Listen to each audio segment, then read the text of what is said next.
I'm Esme, And I'm Nell. and today we are going to be talking about Love Never Dies. My favorite musical. Yeah, it's in honor of Nell's birthday because, of course, it is. We only do this shit on my birthday. We only do Andy's Phantom-related bullshit on her birthday. It's a little treat. My birthday present to her was spending a week thinking about Love Never Dies and Andrew Lloyd Webber. Her birthday present to me was a Hades Town poster. Yeah, Um, that came in the most ridiculous. I had to show it when we started calling. I had to show her the packaging that it yeah, came in because it was genuinely ridiculous. And then the crazy. poster itself It's not that has. big. They were like, it's custom It's printed. custom It is print. just a picture with a white border.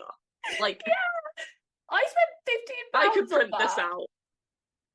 It's on like poster paper, so it's kind of nice. But it Yeah. is just I bought myself a poster this week. I Oh, actually bought did you? What two. did you buy? You love a poster.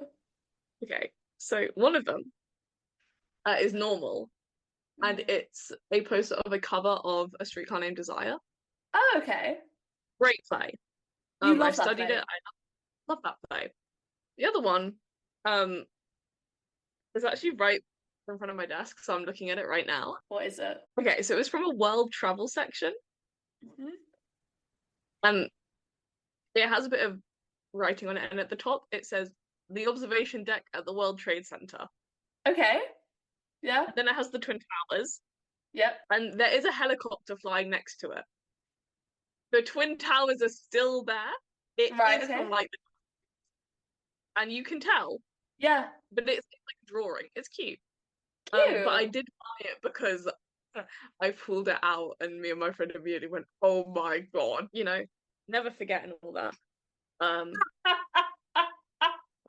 listen to our Come From Away I was episode. about to say, listen to Cover Away for our thoughts on that. And unironically, I go to the same poster shop every time, and they You have do. a like airplane section You love it. of I like love posters, airplanes. and allegedly they have a Concorde poster. I've never seen it, We in my but I like house, really want it. in my parents' house, we have a magazine, like a framed magazine about the Concorde.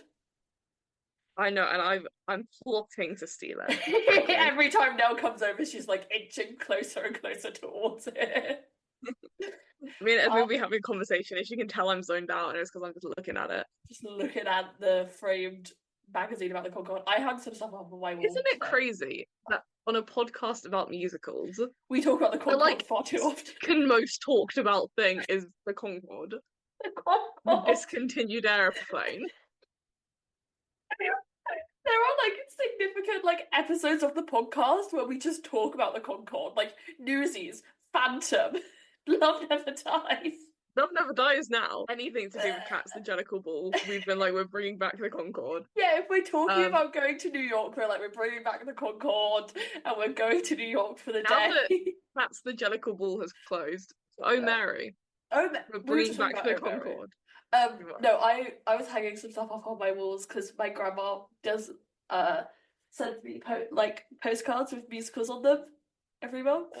So I have some of them hung up. And then my wall over there is kind of funny because it's got Chapel Rowan, some Taylor Swift like cutouts that I have, a like photo booth photo of me and our friend drunk in the club on Tuesday. Um, and then there's a photo of us and Bonnie and Clyde on there as well. I just put out some more. Cute. I want to get the photo of the Hades Town stage on there. So I can Leslie look at also has a poster of Dolly Parton that I I bought her. do. It watches over me while I sleep. It was her birthday present. I love my poster of Dolly Parton. And ironically, same store. I went in there and I was like, Yeah, if I can find the Concorde one today. I'd Because buy I it. went in there with like, I'm buying Esme some presents, like some posters for her birthday. I know what she wants. I was like, but if I find the Concorde one today, though I would she'd love it, laugh. I'm not getting it for her. That's for me. Oh, that's bitch. First person to find the Concord poster wins. Esme is gonna come down and visit. Third person Yeah. to find the Concorde poster. Just to find the Concord poster. What else was I gonna say? Oh yeah, and then while I was when I had a friend of ours come and visit this week, she saw my room and she went, "Those are great posters." And I went, "Thanks, now got them for me." You're Dolly Parton welcome. watches me over me as I sleep. And Anyways, then yeah. What else happened? I started uni Um, again this week. yeah, Ugh. guys, Libra season's exhausting. And I'm a Libra. You're a Libra. First birthday was yesterday. I think me and my friend are gonna go to Starlight Express to for her to celebrate it. Nell might just happen to be And at Wembley I'm at the same time. furious. You Esme could sent me a come. tiny fucking poster and she's taking her friend to Starlight Express. I'm not. We're taking each other to Starlight Express because she missed my birthday. She was away. She was in Canada for 4 months for my birthday, and so we're taking each other to go to see Love. Not Love Never Dies. I wish Starlight No, I Express. took you to Love Never Dies. You took me to Love Never Dies. You're the only person in the world who would do that. Yeah. What else was I Yeah. gonna say about and then Saturday it's another birthday, and then Nell's birthday is next Wednesday as of recording. That's right? It's Wednesday. Yeah. That should be Yeah. right date-wise. And then on the 15th is another one of my close friends' birthday. Another one of my close friends. We have borderline Toby. full named him. It's Full Toby. named him, I'm pretty sure. So yeah, it's like there's only one friend that I It's can't Toby's actually birthday. say on the podcast her name. Because I don't think she knows this exists. Anyway, shout out to her. I never put out my tweet. Oh, guys, we'll know the results next time we talk. Of what? Whether or not you got a text. That's true. Well, stay tuned for that. Come back next week. We like a little intrigue. We like a We do. cliffhanger. We have a shit ton of views to get through. We're just kind of hyper. So talking Shit about has Love actually Never happened Dies. this week.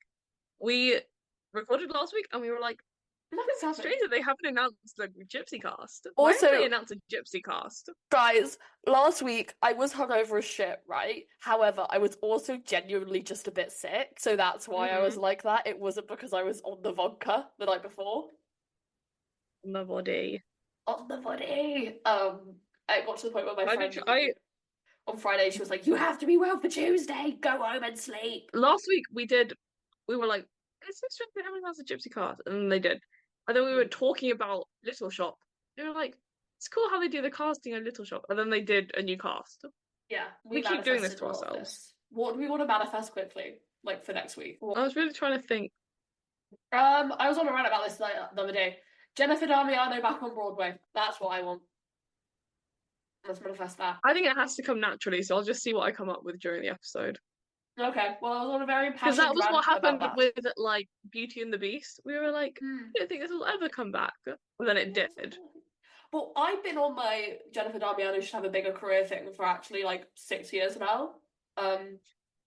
Okay. But I've really ramped it up since we did the Next to Normal episode. Real. Okay. Anyway, Let's Gypsy actually do the casting. news. Danny Bernstein as Herbie. I've got these written down in like separate bullet points because I was like, this was one where I was like, oh, I'm gonna update as the week's happening, so we don't have to sit down for an hour and do it all in one go. We did still sit down for an hour. Yeah, but it wasn't us trolling through Twitter as we normally have to do to piece it together. And then it was announced that Joy Woods and Jordan Tyson as Louise and Jude, respectively. And this has been the casting that's been rumoured for literal months, but people started treating it like fact, if that makes sense, and started being like, so when's the Gypsy cast being announced to them? Which I was like, they can't legally say, so don't ask, you know? Yeah. I did also realise as I was writing this down, it is going to be Grace Hodgett Young versus Joy Woods at the Tony Awards for Best Featured Actress in a Musical, and that's a race I want to witness. I'm so excited for the Tony Awards. Guys, I keep forgetting that Grace Hodgett Young is eligible for a Tony Award this year, and it fills me with joy. Anyway, this was what I wrote down while we were still waiting on that Gypsy cast announcement.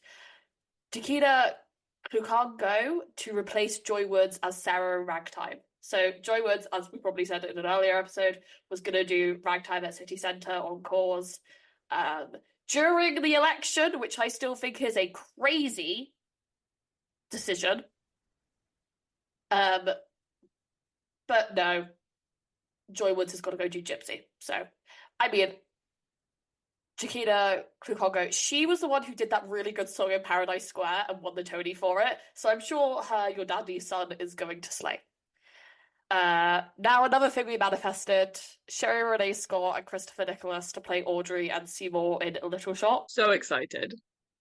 Great casting, again, as we were saying last week. Oh, Mary extends to January. How exciting.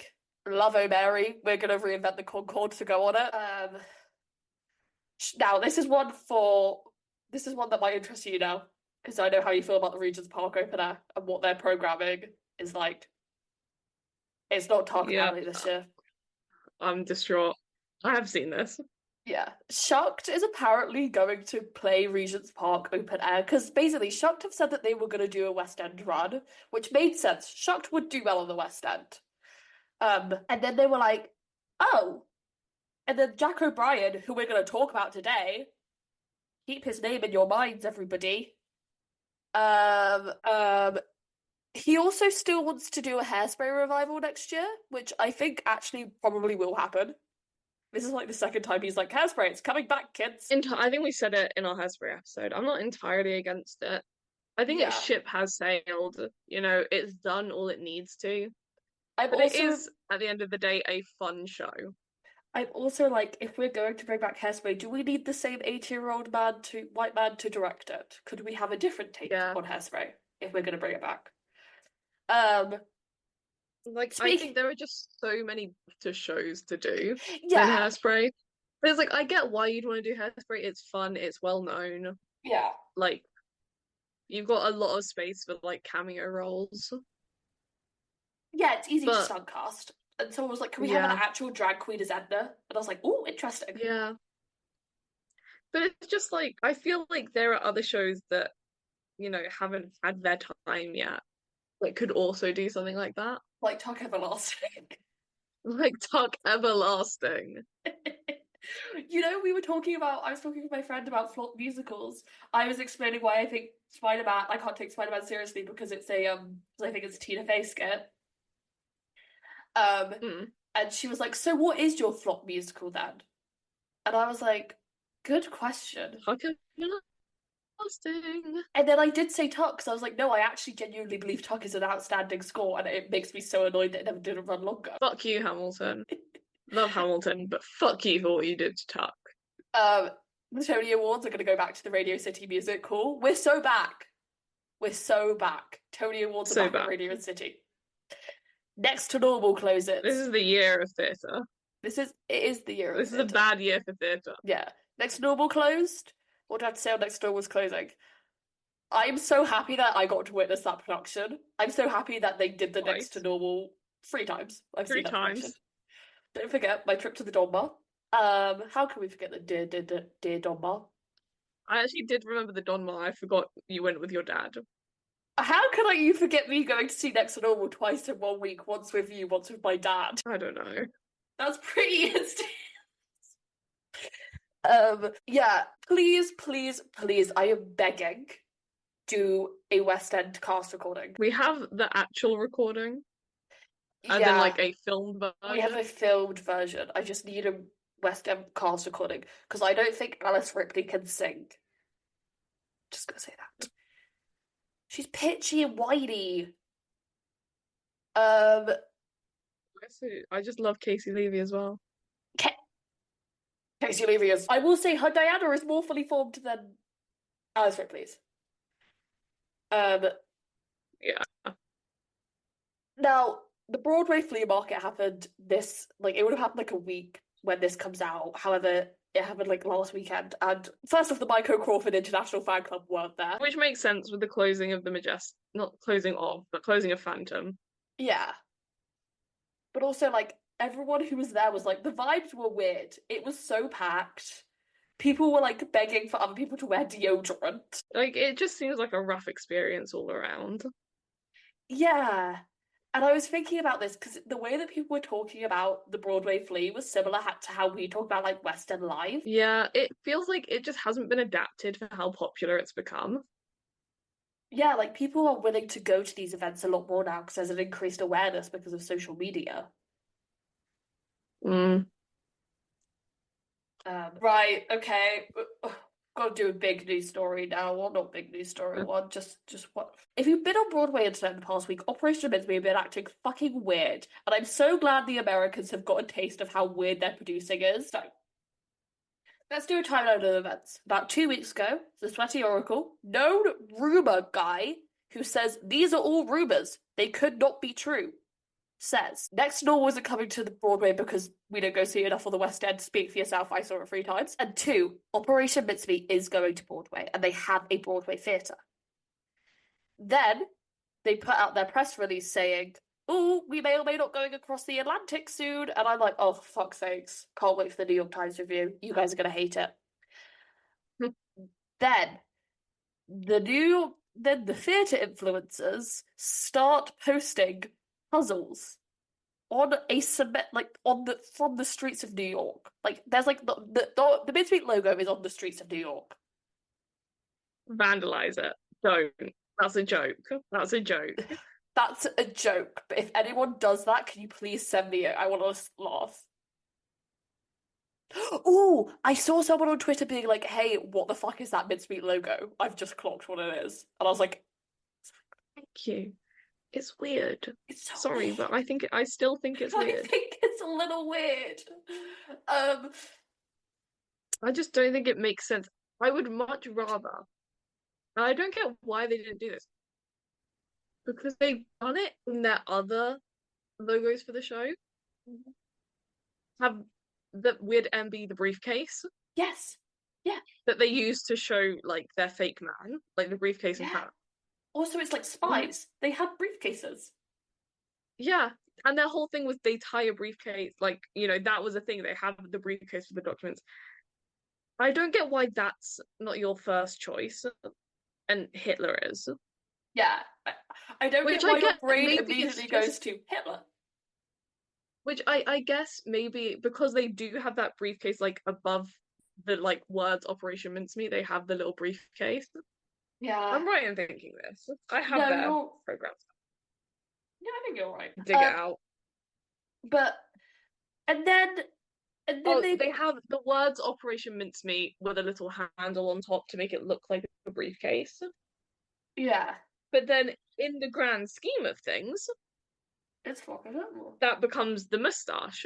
Yeah. And I don't get why you wouldn't just make that the big bit. And I get that it can sometimes look clunky to just have a lot of words.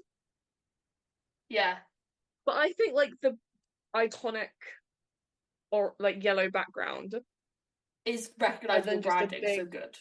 yeah, and then just the big Operation Mincemeat as a briefcase Yeah. makes a lot more sense than Hitler. Yeah. But to be fair, like actually, yeah, that is the one part of Mincemeat that I'm like, this kind of isn't just like I can't play this Personal off as being, opinion. oh, it's just I don't like it. I just genuinely think it's weird to have Hitler as your logo when the show is really not about Hitler. No. Anyway. So back to their weird shit.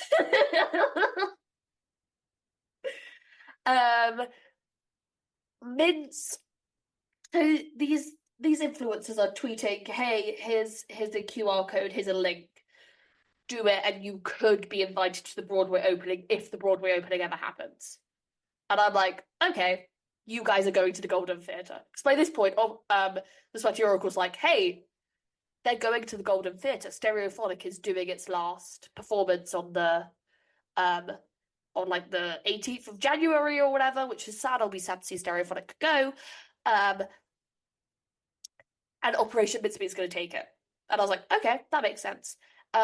And they're like, oh, you can win two tickets to the opening night party, and you'll be flown out. And I text now, and I'm like, I should enter it, and we should go and take it down from the inside. That is a joke because I don't understand the puzzles, so I can't enter it. I haven't even looked at them. I don't care enough to actually like think about doing them, if that makes sense. Yeah. I would love an all-expense paid trip to New York. Operation Mincemeat, if you would like to. It's just we'd have to go to Mincemeat. Like That's we the could other just thing. like get them to pay.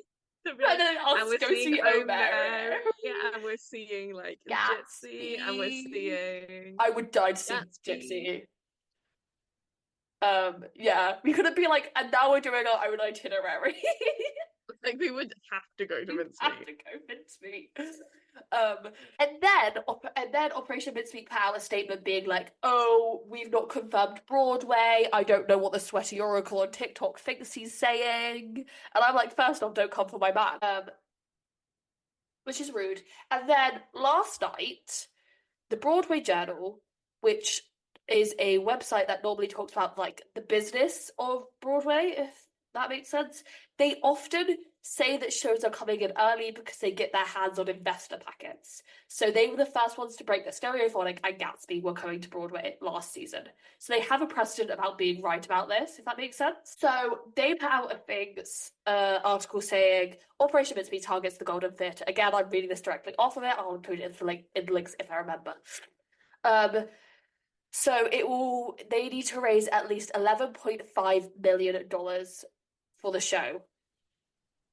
Which, again, what is 1 million of those dollars going towards the plane you used for 2 seconds? Basically saying there were concerns that it was too British, which I believe it is a bit too British for Broadway. My thing with Mincemeat is if they were taking it off Broadway, I would go, I hope it does well. You know? But to Broadway, I'm a bit like, do we really need to be doing this? It just doesn't seem like we were saying this before we started recording. The way they did West End, Yeah. it's like by the book, like exactly how they tell you to do West End, which is they started at like Fringe and then went to like local theatres and then to like off West End and then eventually made it to the West End. Like a very classic success story of like grassroots Also, like it's like shows. for the French as well, it's such a success story.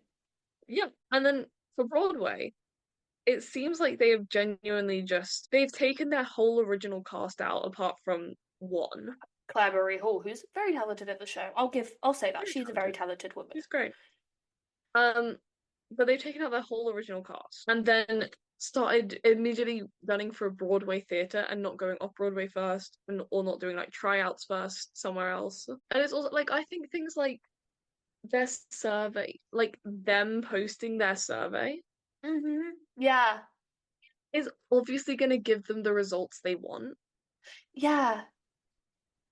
Because like obviously they do have American fans, but all aware they have American fans because the amount of people I see being like, I just flew over to come and see Operation Mincemeat. Or like the people being like, "Oh, this is the really big this is the West End transfer that I really want to see."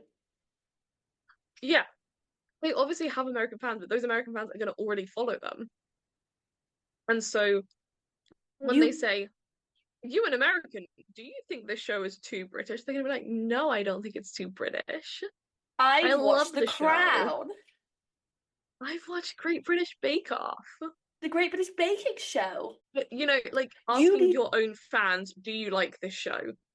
Like, would you go and see a show only if it had like big Tony Award winners in it if it was on Broadway? They're gonna be like, no, I want to see the original cast. Like, Yeah. I don't care. I'd like to see like anyone in this show. Like, of course you would, because you already know what this show is about. You already like the show, and that's not a bad thing. Yeah. Like, it's the same reason I've gone to go see Phantom so many times. Like, Yeah. I've never gone apart from to see Lily Carehouse because I heard from a ton of people that she was really good, just in general. No, like I have a And I was friend like, like well, I need to go see her. the friend Martha who wants to go see Starlight Express for our birthdays. Um she is obsessed with Lily Coas. So I was like, why don't we go see Phantom? And she was like, no, I need to go see Starlight. I want to see the trains. Yeah. But it was genuinely, I talked to Martha, and Martha was like, Lily Carehouse is amazing. Like, not even if you've never seen her as Christine. It's like not No. even like specifically as Christine, just in general, she's amazing. I She's was like, been well, I need following to her go see her. career for like years. Yeah. Um, but generally the reason I've seen it so many times, no matter the cast, and it's the same I think with my younger sister, is I'm not going to see a specific cast member. I'm going because I like the show.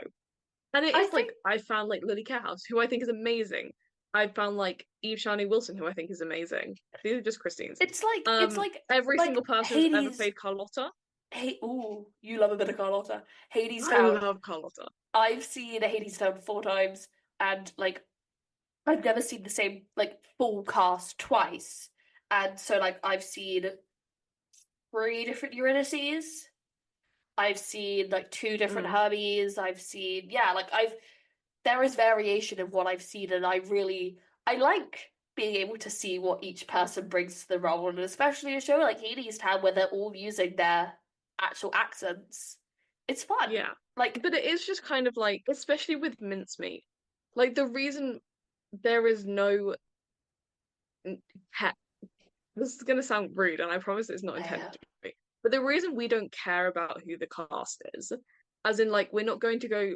It's the same with like Next to Normal. I think is the best example. mhm. Like both of us knew people in the cast. Don't get me wrong, like we knew Katie Levy, we knew Eleanor Webington Cox, and we knew Trayvon Yeah, Nicholas. yeah. But we knew We them also once we I were was in the also theatre. aware of who like Jack Wolf was. Yeah. Um, but yeah, the reason we were going wasn't because they were in the cast. It was because we wanted to see Next to Normal. It's like with And Great there's no Comet. shame in people being like, I love Jack Wolf. Like Jack Wolf is my favorite actor ever. Same Yeah. with people like Jamie Moscato. Yeah. Um, I'm It's trying to think like, of the other guy, oh, I know who you mean. Jordan Luke Gage. Yes. Um, Those bitches were at the Bear like there is concert no for sure. yeah, but there's no issue with the fact that people go and see stuff purely because their favorite actors are in it. That's great. Like that's how you find new things you like. Yeah. It's just like specifically in the case of Mincemeat, trying to present, oh, American like people going to see Broadway shows don't care who's in the cast of Broadway shows. When your only poll is about one specific show, even if Yeah. you're phrasing it like it's not, it's about mincemeat. Like asking, do you go and see a Broadway show based on the actors in it or based on the show itself? We're thinking of transferring to Broadway, by the way, with maybe the original cast. Maybe the People are Olivier gonna be like, nominated I original like, I don't. cast. It's like I don't care who's in the show. I just want to I see just it. want to see it. Like I I don't need a big Tony Award winner. like there are shows Like, in and this I get world. there's nothing wrong with that. It's just trying to present that as an objective opinion Like, isn't true. don't like I think about like Great Comet, which we have tickets to. No idea who's in the cast. We're just going because we really want to see Great Comet. Yeah, Um, like that again, but that is rare in the general ticket buying consensus, if that makes sense. Like yeah, the general public needs some buy-in, and they're not getting the buy-in through the EP, through the IP, because they don't fucking know what Operation Mincemeat is, like as a military idea. And they're also yeah, not gonna they're not gonna know the cast. And even though, yes, as this article is saying, it is aiming to go to a small theatre, one of the smallest on Broadway, um, it will need to gross. Those tickets will need to be expensive for it to make its running cost. That's what this article is saying. yeah. I And they think were like, like genuinely, I really hope it does Mincemeat well. succeeds. I really Like I do. really want it to. Like even if I don't personally like the show, Yeah. objectively, I think it will be a really good thing if Mincemeat does well. And I think everything it's been through, I think it deserves to do well. Because then we can send stuff over like to strangers. Then we can send our more of our British musicals over. There's a bit Yeah. more of a precedent for it in modern times because at the moment there's not. I mean, there's Six, but Six was a cultural phenomenon. Yeah. Well, I saw people talking about Why Am I So Single on TikTok. Oh yeah, And they were like, it just feels like everyone is trying to do Six nowadays and they just don't understand what made Six good. And literally every single response was just like, this is the same guys who did Six, by the way. Like yeah. these guys made These Six. guys are allowed to do the Six shtick because that is their shtick. They made Six. I also found out that they like have references to Six in the soundtrack. I didn't know that. I didn't know that. I kind of want to go see Why Am I So Single? Yeah, they have one of the leads, I forget who, sings about like their sister being like at the club and is like, and I'm the other Berlin girl. Oh, I've seen that. Yeah. And in one of the songs, I think where they're like in a club or something, they Yeah. have the House of Holbein beat. Oh, interesting. So there's like genuine references, which I think is cool. That's a smart way to do it. Um, but yeah, I I think Midsby could have ran for a while if it went off Broadway. Yeah. And I also don't think the critics are gonna particularly like it. Yeah, which sucks, but Anywho, what have we got next on the list? Oh yeah, Starlight Express to release a cast recording. it's like early Nice. November. They released the date Two today. Android Weber, yeah, two Android Weber cast recordings in a month because it's Starlight at the no, it's Sunset at the end of the month at the end of October, and then then Starlight at the Starlight. beginning of November. Yeah, big deal. Um, Hamlet with Radiohead music. I want to know where they put Creep. I am so excited for this. I love Hamlet. Yeah. My genuine question is, I think I already know the answer to it. I don't think it's a musical. Like, I don't think it's a jukebox musical. No. But the concept of like Ophelia's funeral scene, or Like, or her last alive scene where she's like giving the flowers to everybody and like no surprises playing in yeah. the background is hilarious. It is such a good. Oh. I genuinely need that to happen. I don't think they will, but Um, it's so it's happening in like funny. Stratford upon Avon, right? I think so. I need to double check because I actually really want to go see it. So I was thinking, how could we get to our sister Stratford upon Avon? Let me look. Trying to blow my nose away from the mic. I don't know how successful it'll be. No. Okay, it's only 1 hour. I've just got a new dentist appointment through for the same week my big essays are due in December. Ooh. Love you, NHS. Okay. It will see Elsinore transformed into a surveillance state where two individuals, Hamlet and Ophelia, have their eyes open to a world of lies and corruption. Okay. Okay, 27th April to 18th May 2025 in Manchester. And then Royal Shakespeare Theatre in Stratford upon Avon from 4th to 28th of June. We could do June. Yeah. Okay, it's only songs from their Hail to the Thief album from Okay. 2003. Okay, so they've got a mission. Which is some like great songs. Yeah, I'm literally just looking up now. You know, it's no creep. It's no surprises. No surprises. But I like the fact that they've narrowed it down to like what works best in this context. Yeah, like genuinely, I'm really excited for it. Like I really want to see it. Yeah. Anyways, The Lion, the Witch, and the Wardrobe is returning to London with casting announced. I think my little baby cousin's seen that show and he liked it, so rock on. it's the tour has announced casting and Yes. will go to London. Yes.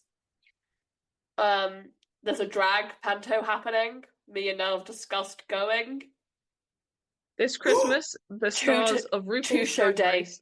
Two-show day. Titanic panto. Okay, I'm sold. Titanic is the evening show though. No, they do like a random like 5 p.m. matinee. That's perfect. Yeah, the It's drag only panto 80 is minutes. Japan in the West End, and it's just the stars of RuPaul's Drag Race UK, which should be fun. I'm excited. Yeah. I love Here we pantos. are. We do love pantos. Here we are. The last Sondheim musical based on a one. It's partially based on a French film and then also a Mexican film. Mum, you're gonna love it. It's really weird and existential. It doesn't really make any sense. Even die-hard Sondheim stans are like, this is too weird. I'm being sarcastic. My mum does not like Sondheim. So this would be my idea of hell, her idea of hell. Whereas me, I'm like, I need to go see this. Do I think I'll like it? No. But it's playing the National. So I can get a £10 ticket. So I will be at the National with my £10 ticket going, this is weird. Sondheim, you're a genius. But they also announced some of the casting: Tracy Bennett, Dennis O'Hare, and Rory Keane. Yeah, I'm happy that we're getting the last Sondheim musical. And also that it's not going to a massive space because I think it needs to be somewhere small. from everything I've heard. It needs to be intimate more than anything. Yeah. And we're gonna end this news section on on a more sadder piece of news. The dimming of the lights will take place for James L. Jones, which I'm glad. Which is, yeah, It's what's right. I don't think there's a ton to say on it. Like it's what needed to be done. It is what he deserves. Exactly. Right. Hard pivot is Love Never Dies time. Basically, the way that I struggled with how to structure this because I did need to give a little bit of an intro to Phantom of the Opera, believe it or not. Like I have like a paragraph on Phantom and that's it. So Love Never Dies is a musical with music by Andrew Lloyd Webber, lyrics by Glenn Slater, and a book by Andrew Lloyd Webber, Ben Elton, Frederick Forsyth, and Glenn Slater. Yes, it took 4 people to write the book for Love Never Dies. Are we surprised? Um, so, ever since Phantom first premiered in 1987, it has been a success. The critics might not have liked it, however, general audiences loved it with it selling out. Her Majesty's Theatre winning 2 Olivier Awards, being Best Actor for Michael Crawford and Best Musical, with it having opened on Broadway the year after and enjoying the same commercial success at the Majestic Theatre, having one of the highest ticket prices on Broadway at the time, and winning Tony Awards for Michael Crawford, Judy Kane, Maria Bjornson, Harold Prince, and Best Musical. Notably, it's Cameron Mackintosh's last Tony Award. Love that you included that. I have to. It's one of my favorite fun facts. The Tony Awards don't fuck with Cameron anymore. Love Never Dies actually does have one of my favorite. The Wikipedia page for Love Never Dies Yeah, it's a has fun some of my place. favorite lines in it. What? It's Are you pure. going to talk about them like in the episode, or do you want to share them now? I can tell you now. Actually, no. Do the introduction to Phantom because That's my introduction it to ties into Phantom. that really well. That is my introduction to Phantom. It has been very That's it. successful. Yeah, it's been like Phantom is one of the most successful musicals of our time. However, since the early 90s, Andy has had the idea of continuing the story. Okay, basically, the second paragraph of the Love Never Dies page, Mm. on Wikipedia is possibly my favorite paragraph ever written on like about Love Never Dies, and it is simply it's not based on the storyline in the original 1910 novel by Gaston Leroux. Lloyd Webber stated, "I don't regard this as a sequel. It's a standalone piece." He later clarified, "Silly, it is a sequel, but I really Yeah, do not believe that you have to have seen Phantom of the Opera to understand Love Never Dies." Glenn Slater subsequently explained that Lloyd Webber didn't view it as a sequel as much as a second story with these characters. The musical is set in 1907, which Lloyd Webber states is 10 years roughly after the end of the original Phantom, although the events of the original actually took place in 1881. yeah. He doesn't know what he's doing. That's all you have to understand to get into Love Never Dies. So He's just making it up as he goes along. basically, He's like, like it's not a sequel, but it is a sequel, but it's also just a depending, second story with the same yeah, characters. depending on the And day it's and the also mood he's in. me and my sister have a joke about it. Mm. Because we both love the book, Yeah, you do. and I'm looking at it right now. My 1, 2, 3, 4, 5, 6 copies right now, plus a Barbie edition. I don't even Um, have 6 books in my uni room. Or I indeed, actually wait, have so many books, and I've not read it. I have 5. But we both love the book. When we are told, I could give like a 20-minute preamble of how this comes like to this point, but we will very Mm. often say 10 years after 1881, 1907. Like my sister will be talking about something that happened in the early like 1900s, like for her course because she does history. That And I'm sounds like like, something of you and your course, sister would be talking about. yeah. Or like I'm talking about politics in the early 1900s. I'm like, 10 years after 1881. Um, In so 1907. one thing that I like, because I read a lot of Love Never Dies press releases, obviously, and one thing that you'll learn is depending on uh the the movement of the wind, it's a continuation or a sequel. And whichever one he says, it is very important to him in that moment that you don't call it the other. So if he's saying it's a continuation that day, don't you dare call it a sequel. If he's saying it's a sequel that day, don't you dare call it a continuation. And I look because like saying it's a sequel is being like, yeah, you know what? You can say that the Phantom of the Opera story ends at the end of Phantom of the Opera, the musical. With that Like great it stops stage there. image of Meg on stage with the mask. Yeah, like that's where the story ends. That's it. Um, and Love Never Dies is just a fun sequel that you can ignore. A continuation, he's like, this is what happens next. This is what always happened next. This is Nothing else ever happened after. canonically what happens the second that You're curtain like, goes down. like fuck Gaston Leroux. This is what happened. I am Gaston Leroux. Um, Gaston Leroux with his Eric is dead in L'Epoque, he would be rolling in his grave. Gaston Leroux is haunting Android Webber. That's the ghost in his house. It's not Sondheim, it's Gaston Leroux. When Andrew Lloyd Webber dies, I'm simply gonna tweet Eric is dead.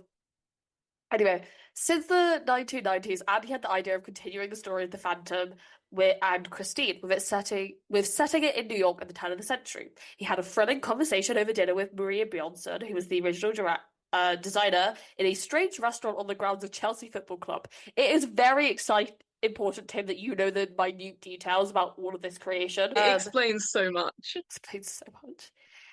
She was excited about the new location. They felt as if it was the key to the piece could be setting the story in New York this time. What if the Phantom lived above the realm, perhaps in Manhattan's first penthouse? But where in America could the Phantom first have gone? Where he would be unnoticed yet a part of the community.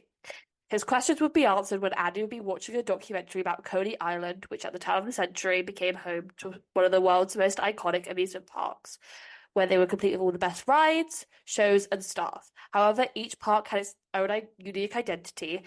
They would all be trying for the same attention, with people being drawn to Daredevil Act, carnival games, and roaming elephants.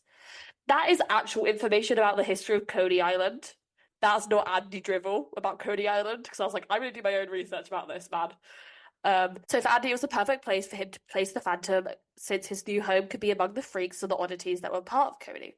He also had the idea that Christine came to America with her son, and he thought he knew how he could end the piece. Andy would then talk with novelist Frederick Forsyth, who developed and then published his own version of the novella called The Phantom in Manhattan. So the first time that this would make its way to the press would be in April 1998, with him being very too clear about two things. What happens to the Phantom? It's about what happens to the Phantom and Christine after Phantom. Just call him Eric. It's really confusing, Andy. He's never called Eric in the show. Yeah, but you know he knows that, but he just likes to This use is the the word thing. Phantom. The thing is, like, in the two musicals, because Yeah. we can now talk about the fact that there's two of these. In the Let's two do these musicals things. by Andrew Lloyd Webber about the Phantom of the Opera, Yeah. he is only ever the Phantom. The He's Phantom. like his name is not Eric. Well, because as I said Because to they you, take away the backstory from yeah, the novel. yeah, Like they keep some of it to explain a little bit why he's the the way way he he is. is.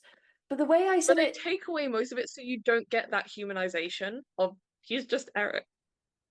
like, as I said to you, like, when I read the novel, I was like, one of the biggest differences to me, like, just straight off the back of reading it, is Gaston Leroux views Eric as a human person who just has deformities and is a bit of a social outcast, whereas Andrew Lloyd Webber genuinely believes he is a phantom. Like the thing with Gaston Leroux and the Phantom of the Opera is he is genuinely, I think at least, doing it as a critique of how society treats people, and especially like from surface level things like looks. Yeah, Like this guy is a genius. He built for the Shah of Persia. He is a composer. He was kept in a traveling circus because he was a freak of nature that was so smart yeah, and also looked a bit weird. But he will never be treated with the respect that anyone else would have simply because he is ugly. yeah, And that's why he's not in love with Christine. He yes, just is attached to her because she is the only person who's ever treated him with respect. yes, And so, like, and you get that bit in the musical when she is like, this haunted face. holds no horror for me now. Yeah. It's in your soul that the true distortion lies. Yeah. Like, that's similar to the book where she's like, I don't care that you're ugly. Like, I can live with the fact you're ugly. I could have married you, even you're though just you're a bad ugly. person. You're just a dick, Yeah. so I don't like you. Yeah. But like, genuinely, again, one of my favorite lines, anything Raoul says in the book, and we will get to Nell's Raoul and obsessed. Love Never Dies. We will get to Oh my God. Raoul. We will get to Raoul. One of the worst, and the words of Nell when she was Anything drunk. Raoul says is funny. One of the worst things Android Web has ever done The is what he did first to worst Raoul. thing Andrew Lloyd Webber. The first worst thing Andrew Lloyd Webber ever did was flying back on his private jet to vote against single mothers receiving benefits in the House of Lords. Yeah. The second worst thing Andrew Lloyd Webber has ever done is what he did to Raoul's character in Love Never Dies. Yeah. In that order. But yeah, Raoul in the book, one of his like first few lines, if I'm remembering correctly. No, it is, I'm pretty sure, the bit right before I was not outside your door, mademoiselle. Your favourite part. He says, poor Eric, poor Eric. He's like, I heard you that night. Poor Eric, poor Eric. Well, there was a poor Raoul who was listening. Anyway. And Christine goes, it's like, it's the second time I have caught you listening outside my dressing room, Monsieur le Vicomte. And he was like, I was not outside your dressing room, mademoiselle. I was inside your boudoir. I genuinely recommend the book. Don't listen to Love Never Dies. Read the book. Read the book. It's great. It is a good book. And Kenny Ortega's about to make a YA series about it. Be ahead of the curve. Yeah, so at this point it was a continuation, not a sequel at this point. No mention of it being set in New York, with a spokesperson for Andy saying nothing of that nature has been determined yet. Real work on the musical will officially set once Whistle Down the Wind opens in July of 1999. There will be one song that will be floating around from the sequel, again, Playmobil's Words, Not Mine, called The Heart is Slow to Learn, that was performed at a special 50th birthday celebration for Andy. So Frederick Forsyth would write a book called The Phantom in Manhattan, where Andy would read it, and he then moved on to other projects. But he sensed the seeds for the story of the show, but he couldn't make the plot work for him as a composer. However, the story still haunted him. That is because Phantom in Manhattan, and so because of that, Phantom in Manhattan would come out as a book. So before it was like, you're not going to get to know all the contents of this book is until the musical's out. But then Andy was like, I'm not making a musical out of that book. The public got to see it. With Andy saying about the book, Frederick Forsyth not only captures the spirit and style of Gaston Leroux's original novel, but the romance and thrills that make the Phantom such an alluring character. The story would be set in 1909, 12 years after he fled Paris. The story picks up the Phantom. Not true. Again, this is from Publishers Weekly. Not true. From Publishers Weekly, this is is what's on the back of the book. 12 years after he fled Paris, the story picks up with the Phantom prospering in New York City. He has grown enormously wealthy, first by courting Coney Island tourists, then by conquering Wall Street. Finance bro Phantom! Icon. Under the name Eric Mannheim. The Phantom is bitter and angry because despite all his riches, his disenfranchisement prevents him from gaining acceptance and love. He still disfigurement. He still pines for Christine de Chagny, the lovely diva who rejected his romantic overtures years earlier in Paris. Hoping to allure her to New York, he spends millions building the world's greatest opera house and scheming for her love, and winds up instead learning a life-changing secret. Forthwith uses several narrators in his charming tale, one of them being a dying Madame Jury, all of whom speak in fresh, engaging voices and add many layers to the intrigue and insight of LaRue's original frame. It's like the second I saw the Phantom is prospering in New York. He first started by conning Coney Island tourists, then he conquered Wall Street. It's like, Andy, I know Sarah Brightman broke up with you. Like, we know you're going through it. This is around the time of the divorce as well. A man sitting there and being like, this guy's girlfriend breaks up with him because he's so ugly, but he's actually a genius. And because he's a genius, he goes to New York and he gets so rich and so famous that he's still in love with this girl, by the way, because he's got a really soft heart because He's a he's cool peasant. like that. He's got a heart. And so with all of his riches and fame that he has now, by the way, even though he's ugly, with how rich he is, he builds her a massive opera house because that's what she loves most, opera. Opera. And also, by the way, they fucked, and he has a son. By the way, they fucked. Just in case anyone was wondering, they fucked. Don't ask when Even exactly. though he was ugly, they fucked. And you have to sit there and be like, wow, Andy. So where did this idea come from? This is really original. Like, where did you come up with this? Where did you spin this? And then someone wrote down all of this into a book and published it. And it's like iconically bad. It's so bad. So there would be a like this is some example of how weird it is. There would be a conversation between a priest and God. Theodore Roosevelt is just kind of there. And Christine and the Phantom's son is called Pierre instead of Gustave. Which does make sense. Yes. It has a 3.0 on Goodreads, which, if you know, Goodreads reviews are normally a bit inflated, and that is really fucking low. Yeah. During this time, I will say as well, oh, yeah, sorry. like the concept of both Love Never Dies and A Phantom in Manhattan, or the Manhattan Phantom, whatever the fuck it's called. Phantom in Manhattan, I think it is what's called. Like the Chapel Rowan song, Naked in Manhattan. Yeah, the Phantom in Manhattan. Oh, I've it's never done just it. if it was even like even if it was even slightly more like timeline accurate, yeah, we would have a Newsies crossover. Like even if it was just slightly more accurate, like 10 years after, like roughly 10 years after 1881, he's in New York. And you're like, oh, the newsboy strikes of 1899. That doesn't come up. Yeah. Like he's gonna take over Wall Street. Did he take over the papers? Did he take over the papes? That is the real question. The winner is the one who controls the news. Exactly. During this time, Andy would be working on a new project called The Beautiful Game, a serious football-orientated musical set in politically troubled Northern Ireland with Ben Elton. He's always doing something. This would come to the West End. I had no idea about this until I was putting this together and realised that in 2008 the title was changed to Boys in the Photograph in Canada. Andy, I love your side quests, but why are you writing a football musical set in Northern Ireland about the Troubles? Why not? What else is he doing? Writing Love Never Dies. That is what he was. I think that's what he wanted to do, but he was in too deep with his Troubles musical. Have you been on Android Weber's website recently? No. Do you want to know my favourite page on Android Weber's website? What? It's when he's talking about Lana Del Rey. Because they collabed. It's so funny. He's congratulating himself and then has a quote from Lana Del Rey about how much she loves him. And I respect her for that.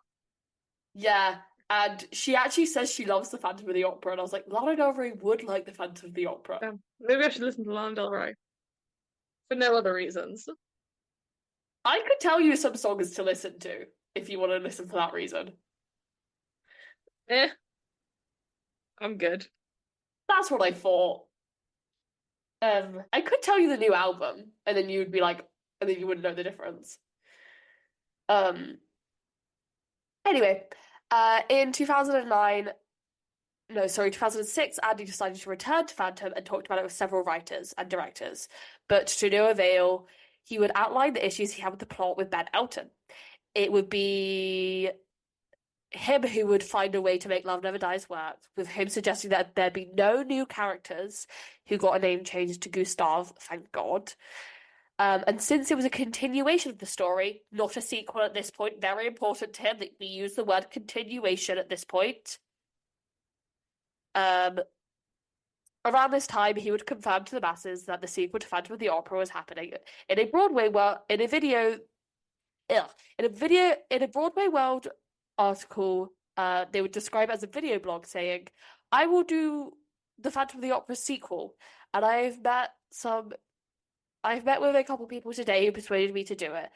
who I will not reveal. It's a very exciting time for me. I'm going to Los Angeles tonight, and then I'm going to my son's wedding on Sunday, and then I'm writing more of the Phantom sequel. It's going to be very exciting. I can reveal it's set in New York. Thank you, Andy. So after 10 years, he finally was making progress on the continuation of Phantom. When tragedy would strike, his 6-month-old cat would climb into the frame of his digital Alvedona piano, with him saying, "I was trying to to write some new music." Otto got into the grand piano and jumped on the computer and destroyed the entire score of the new Phantom in one failed swoop. He was trying to save us. Everyone say thank you to that cat. He was trying to save us from what he did to Raoul. That cat was a Raoul stan. That cat loved Raoul. That cat would die for Raoul. Alas, this would not get him down. He would keep going, and he was like, since it's set in Coney Island, I need an American to tell me how to write this, the lyrics to this. That's when Glenn Slater would come involved, who says, I thought it sounded like a terrible idea. Anything that comes after it would be an inevitable letdown. So he went to the meeting thinking he was going to tell Andy to get fucked. However, he would listen to some of the demos after listening for 30 seconds, to a recording which was played by a 90-piece orchestra. He said, okay, I am so in. Around this time, the name of the sequel or continuation, depending on the day, would be Phantom, Once Upon Another Time. I don't like the name. I don't like Love Never Dies as a title, but it's way better than Phantom, Once Upon Another Time. I think the thing with Phantom Once Upon Another Time is it really implies that it's like an alternate ending. Yeah. Like, because it's like, hey, if you really like Eric and Christine, there's another way it could have gone. Actually, also not great if you really like Eric and Christine. No. Kind of, like no, if you're like, hey, if you like hate everyone in the Phantom of the Opera, here's an ending for you guys. Should just be 10% worse. Apart from Meg. Iconic Meg Giry. My gal Meg. Get into that later. So it would have its premiere at the Sidmouth Festival, because of course it did, with Michael Riedel saying about it. Andrew Lloyd Webber has unveiled his first act of Phantom Once Upon Another Time at his annual Sidmouth Festival 2 weeks ago, and there is I need to go to Sidmouth. Oh, I found details about what the fuck goes down in Sidmouth in this article. And while the buzz on this sequel, Phantom of the Opera, is actually pretty good, especially for the music. There were impressed swells of Andrew's wines. The wine's like nectar, darling, says a source, who, like everyone in and around Sidmouth, asked not to be identified. Since a condition to securing invitations to keep your trap shut about it in the press, we wouldn't be able to keep our mouth shut, let's be real. Yeah. We're not getting invited, but if we did, we'd be yapping. We'd be yapping our asses off. But feared people just can't help themselves. There's wine when you arrive, wine at dinner, wine at lunch, wine at breakfast, says another source. I'm going to rehab. You pay for the fun. This year, it was around £400. But as one That's tipper doable. says, yeah, for £400, you could drink £900 worth of wine. It's a bargain, darling. If I can tell you that Raoul, the once so handsome in the Phantom, is now a drunken wreck. Apparently, he's been a guest at Sidmouth once too often. What did they do to you, Raoul? Oh, Raoul. At this time, director would be Jack O'Brien. So, does Jack O'Brien ring any bells? Yeah, from News. Yes. From Hairspray. Why the fuck was the Hairspray director doing Love Never Dies? Why not? To show his range. At a large 60th birthday celebration, Andy would reveal that the name has changed to be called Love Never Dies. I love the fact that he's using his birthday parties as, like, everyone listened to some songs I wrote. The Daily Mail would report that Rami Caramello and Sierra Borges were cast. However, no one would be certain if it would open in New York or London first. At this point, it would be revealed that Love Never Dies would premiere in London in March of 2010 and then on Broadway in the same season. There were talks of them going to Toronto and Asia at one point in time. Like, at the same time, he wanted to do 4 Love Never Dies productions at the same time. Go big or go home, hey? Love Never Dies would be pushed back on Broadway to spring of 2011. However, it would still open in London in 2010. So, I found a very interesting write-up in The Guardian from someone who literally just like went to one of the days of tech to see that like to see Love Never Dies come together, and then went to see the show quite late in previews and spoke to like some of the diehard Phantom fans. So I'm just gonna kind of read excerpts from it because it's truly fascinating. Um, Now the Phantom slash Android Webber have written a sequel. It's called Love Never Dies and it opens in London next week. It's a rubbish title, but as a lover of Phantom, one, I beg my way into rehearsals to investigate. As before I arrive, I contact some Phantom obsessives. They call themselves fans. They own the novel by Gaston Leroux, the film, and usually novelty masks, brochures, bat capes. They're the reason why there are currently 5 Phantoms touring the US, one based permanently in Las Vegas. One fan, who has changed her name to Christine Daae, didn't reply to my email. Another one says she couldn't speak because her master, possibly the Phantom, would allow it. Insights dubious. 3 days Can't respond before to my lecturers. I got an email this week where I was like, if I changed my name to Christine Daae, I wouldn't have to respond. And that seemed like easier than responding to that email in that moment. 3 days before previews began, I watched a woman on stage in the Adelphi Theatre dressed as a fluttering peacock. In a 3 foot high headdress, actors sit in the stalls drinking their coffee, staring at the stage in a mindless way of geese. Andrei Polanski, the producer, wears a long black coat, gives me a drink, and gulps one down for himself.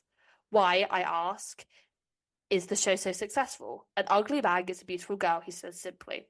Ah, I have understood why women love the Phantom. He is utterly redeemable, high society monster in white tie, like Mr. Rochester, only with scars on the outside. But I never thought about why men might. Polanski believes that if a man with half a face can win Christine, then any man can. Lloyd Webber can, and he did. He married the original Christine, Sarah Brightman. He wrote the role for her, but the Phantom, I point out, is a psychopath. In part one, he kills 2 people, including an opera singer. He is also guilty of extortion, kidnapped, and the destruction of a chandelier, and impersonating the ghost of the heroine's father.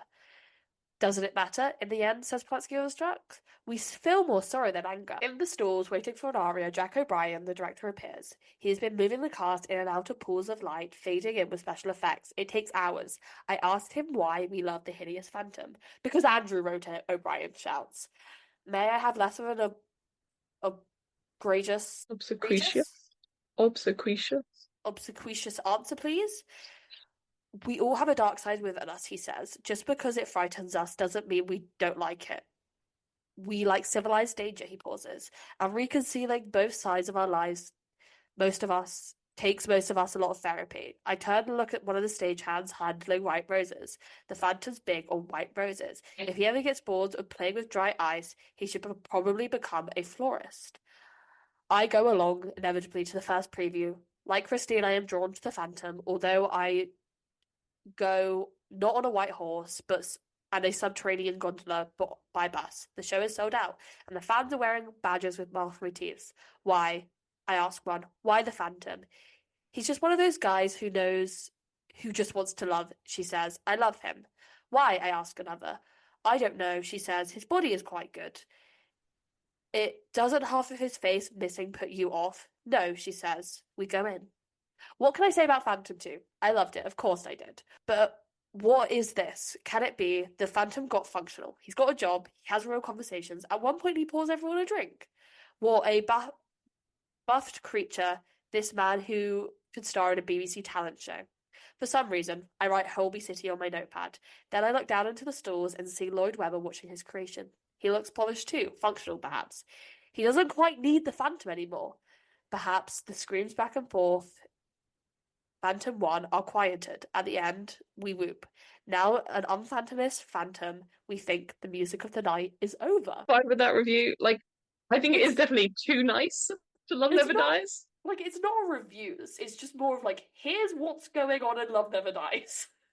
Yeah. It's definitely too nice to it. But it like that is the thing of it's Andrew Lloyd Webber being like, oh hey, you know, I don't need this I guy anymore.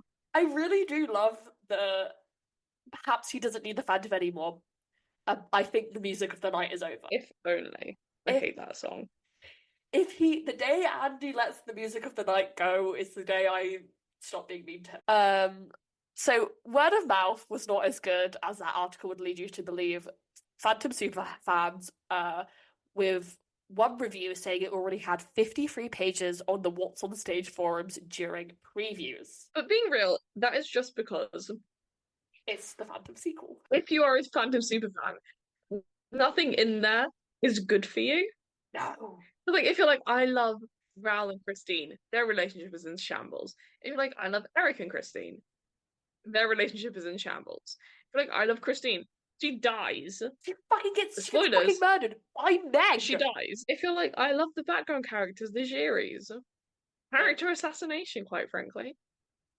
I love Girl Boss Meg, but it's rude what they do to her. Randy would say on the matter of all this big fan response, never go and see a musical until 1 month after it opens. On that basis, I reckon April 9th would be a good date to choose, provided, of course, it is still running by then. So let's see what the reviews had to say about Lord Never Dies. The Guardian would give it 3 stars. There's much to enjoy in Andrew Lloyd Webber's new musical. The score is one of the composer's most seductive. Rob Crowley's design and Jack O'Brien's direction have beautiful kaleidoscopic fluidity. The performances are good. The problems lie within the book, chiefly credited to Lloyd Webber himself and Ben Elton, which lacks weight to support the imaginative superstructure. What the show lacks, in a nutshell, is a narrative tension. For Christine, having discovered her employer's true identity, the big question is to sing or not to sing, as the result is foregone conclusion. Admittedly, Christine's debt-ridden husband Raoul is tempted by the Phantom's taunting offer of an even bigger fee to take his family back to Paris, but Raoul is too much of a cipher to count. And even though Christine's revival angers Meg's jury, who in the past has been Mr. Wise leading showgirl, Moody Meg's revenge comes late in the day. Even questions of who fathered Christine's child still hardly matter in a nail-biting suspense. The show might be christened, literally, the Son of Phantom. At his best, as in Joseph and Jeeves, Phantom of the Opera and Sunset Boulevard, Lloyd Webber's melancholic inventiveness matches the material. Here you have a Walter of great tunes in search of a strong story. But at least the American setting gives Lloyd Webber the chance to explore a variety of musical idioms. The Coney Island waltz echoes a distant frenzy of Richard Rodgers' opening to Carousel. We'll get to Andy and the Rodgers and Hammerstein of it all, this musical. Bathing beauty in climaxing a disastrous striptease. In a roaring pastiche of burlesque trickiness and the big romantic numbers, Lloyd Webber plays heartfelt tribute to Viennese operetta. It is significant to that merry window that has its premiere in New York in 1907, the year that Love Never Dies is set. Both the Phantoms, till I hear you sing, and the Christine's Look of Your Heart could slot straight into Lear, even if Glenn Slater's lyrics are no more than serviceable to this score you want to hear again. In short, there's much to commend to it, and the staging is a consistent source of iridescent pleasure. But as the lyrics remind us, diamonds never sparkle that bright unless they're set just right. Though Lloyd Webber's score is full of gems, in the end the musical only is as good as its book. With a libretto to match the melodies, this might have been a stunner rather than a simply good night out. Taking some water before I read the next one. Ben Bradley with the New York Times would say, to think that all this time the poor half-faced composer hasn't been dead at all, just stewing in the lust of his for greater glory. Being the title character of Phantom of the Opera, the most successful musical of all time, wasn't enough for him. No, like many aging stars, he was determined to return with the material and a rejuvenated body to the scene of his first triumph. Now he's back on the West End with big, gaudy new show. He might as well have a kick me sign pasted to his backside. Ben Bradley, you are hilarious sometimes. It's hard not to feel sorry for the Phantom, who has been uncomfortably reincarnated in Love Never Dies, which opened Tuesday night at the Adelphi Theatre. Surely no stage show has ever been as widely or severely prejudged as the belated sequel from Andrew Lloyd Webber. You see, Mr. Lloyd Webber's original was based off of the a 1911 novel by Gaston Leroux, developed a stark and raving fan base since it opened and never closed in London and on Broadway in the late 80s.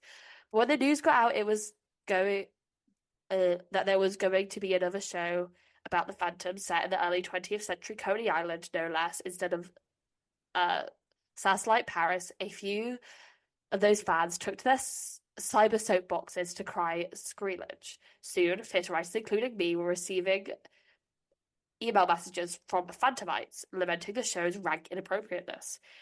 They haven't even seen a darn thing. Once the musical went into previews, many of the were reporting in chat rooms and blogs of the darkest fears had been confirmed. Of course, bad advanced word on the internet has proved somewhat false. Ever heard of Avatar? I would be delighted to tell you that that's what's happened here, especially since Love Never Dies is scheduled for Broadway this fall. But how can I, when every opportunity Lloyd Webber sets himself up to be knocked down, directed by proto-teen Jack O'Brien, choreographed by the seriously underused Jerry Mitchell, and designed by Bob Crawley. This poor sap of a show feels eager to be walloped down as a carnival drinking booth. Friends of the Phantom will recognize these characters, as they all are, except Gustave, recycled, and in some cases changed beyond recognition from the earlier show.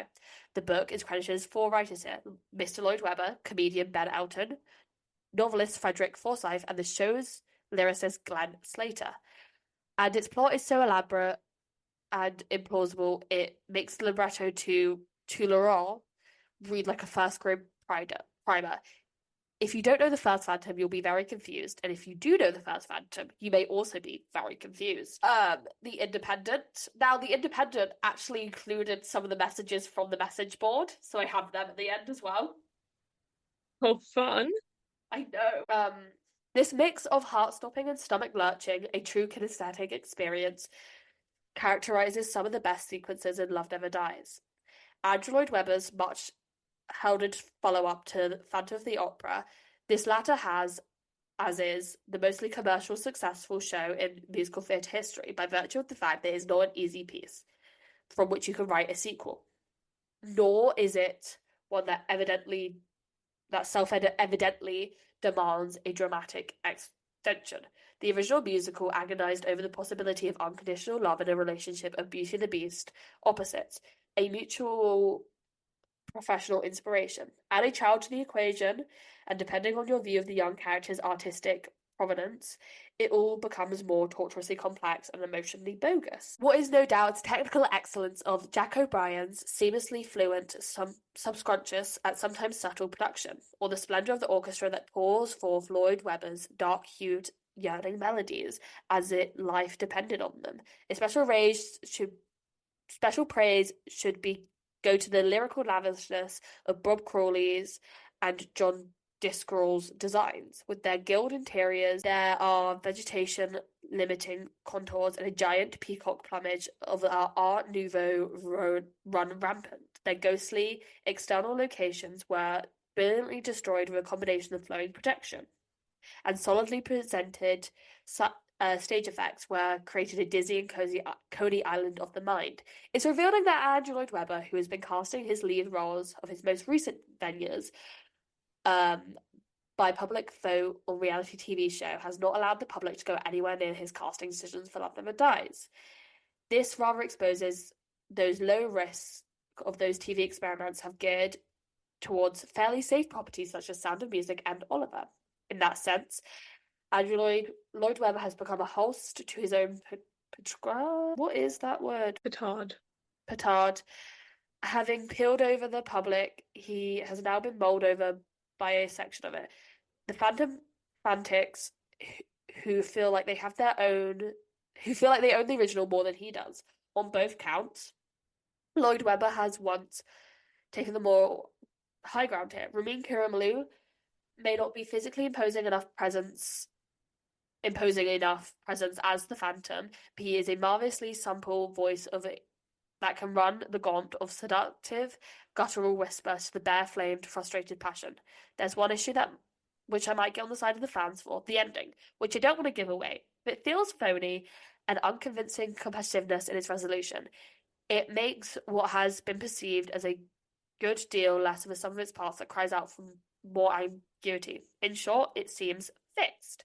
Here's got two people what they were saying on their message boards. Hate to come on here being negative. The cast were great. Lloyd Webber is a genius. Love Jack O'Brien, but it didn't work mostly. Very cynical, devoid of emotion. I didn't particularly care who lived or died. I just wanted to catch the train home. Okay. It is synopsis time. It's a long one this week. My God. It comes directly from the website of Andrew Lloyd Webber. Fun. Okay. With a score by Andrew Lloyd Webber, lyrics by Glenn Slater, and a book by Lloyd Webber, Slater, Ben Elton, and Frederick Forsyth? Forsyth? Someone. This spectacular new musical reunites the masked phantom with his only true love and musical protege, the stunning beauty Christine Daae. That rhymes. Love Never Dies is a roller coaster ride of intrigue, obsession, and romance, where little is as it first appears. Blinded by money and the bright lights of Coney, Christine, with Raoul and their son Gustave, is lured to America to perform one final time. But Christine soon discovers the true identity of the mysterious impresario who has tempted her across the Atlantic. As old wounds are reopened and forgotten memories unlocked, the Phantom sets out to prove that, indeed, love never dies. Where do we want to start with our thoughts? I love Love Never Dies. It's an incredible show. It is hilarious. It is objectively hilarious. It's objectively hilarious. Oh, there are so many moments in it that are funny, like actively funny, not just, oh, this is so strange, it's funny. There are those though. Like, I thought Beneath the Moonless Sky was funny, not because I think. Are you meant to think Beneath the Moonless Sky is funny? No, it's meant to be a really emotional song. However, it feels like it goes on for about 20 minutes because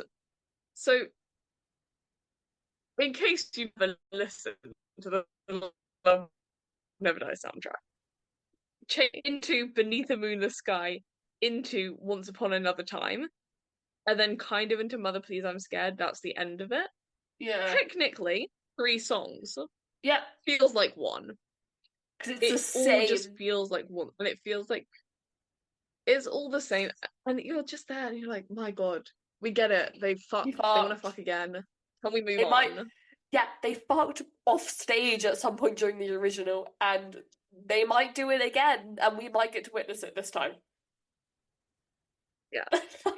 Till I Hear You Sing, the opening song, a beautiful song. Genuinely, such a good song. There is a part of me that is kind of sad we didn't get this because we saw it as a concert. Yes. In most fully staged productions, he is singing to a gigantic portrait of Christine, like a painted portrait that he just has hanging in his penthouse. In like every other fully staged production, he does just have a portrait of her, and he's singing like, the day starts, the day ends. It's a beautiful song, like truly is one of my favorite songs. Honestly, like the song Love Never Dies is stunning. Yeah. Oh, it's beautiful.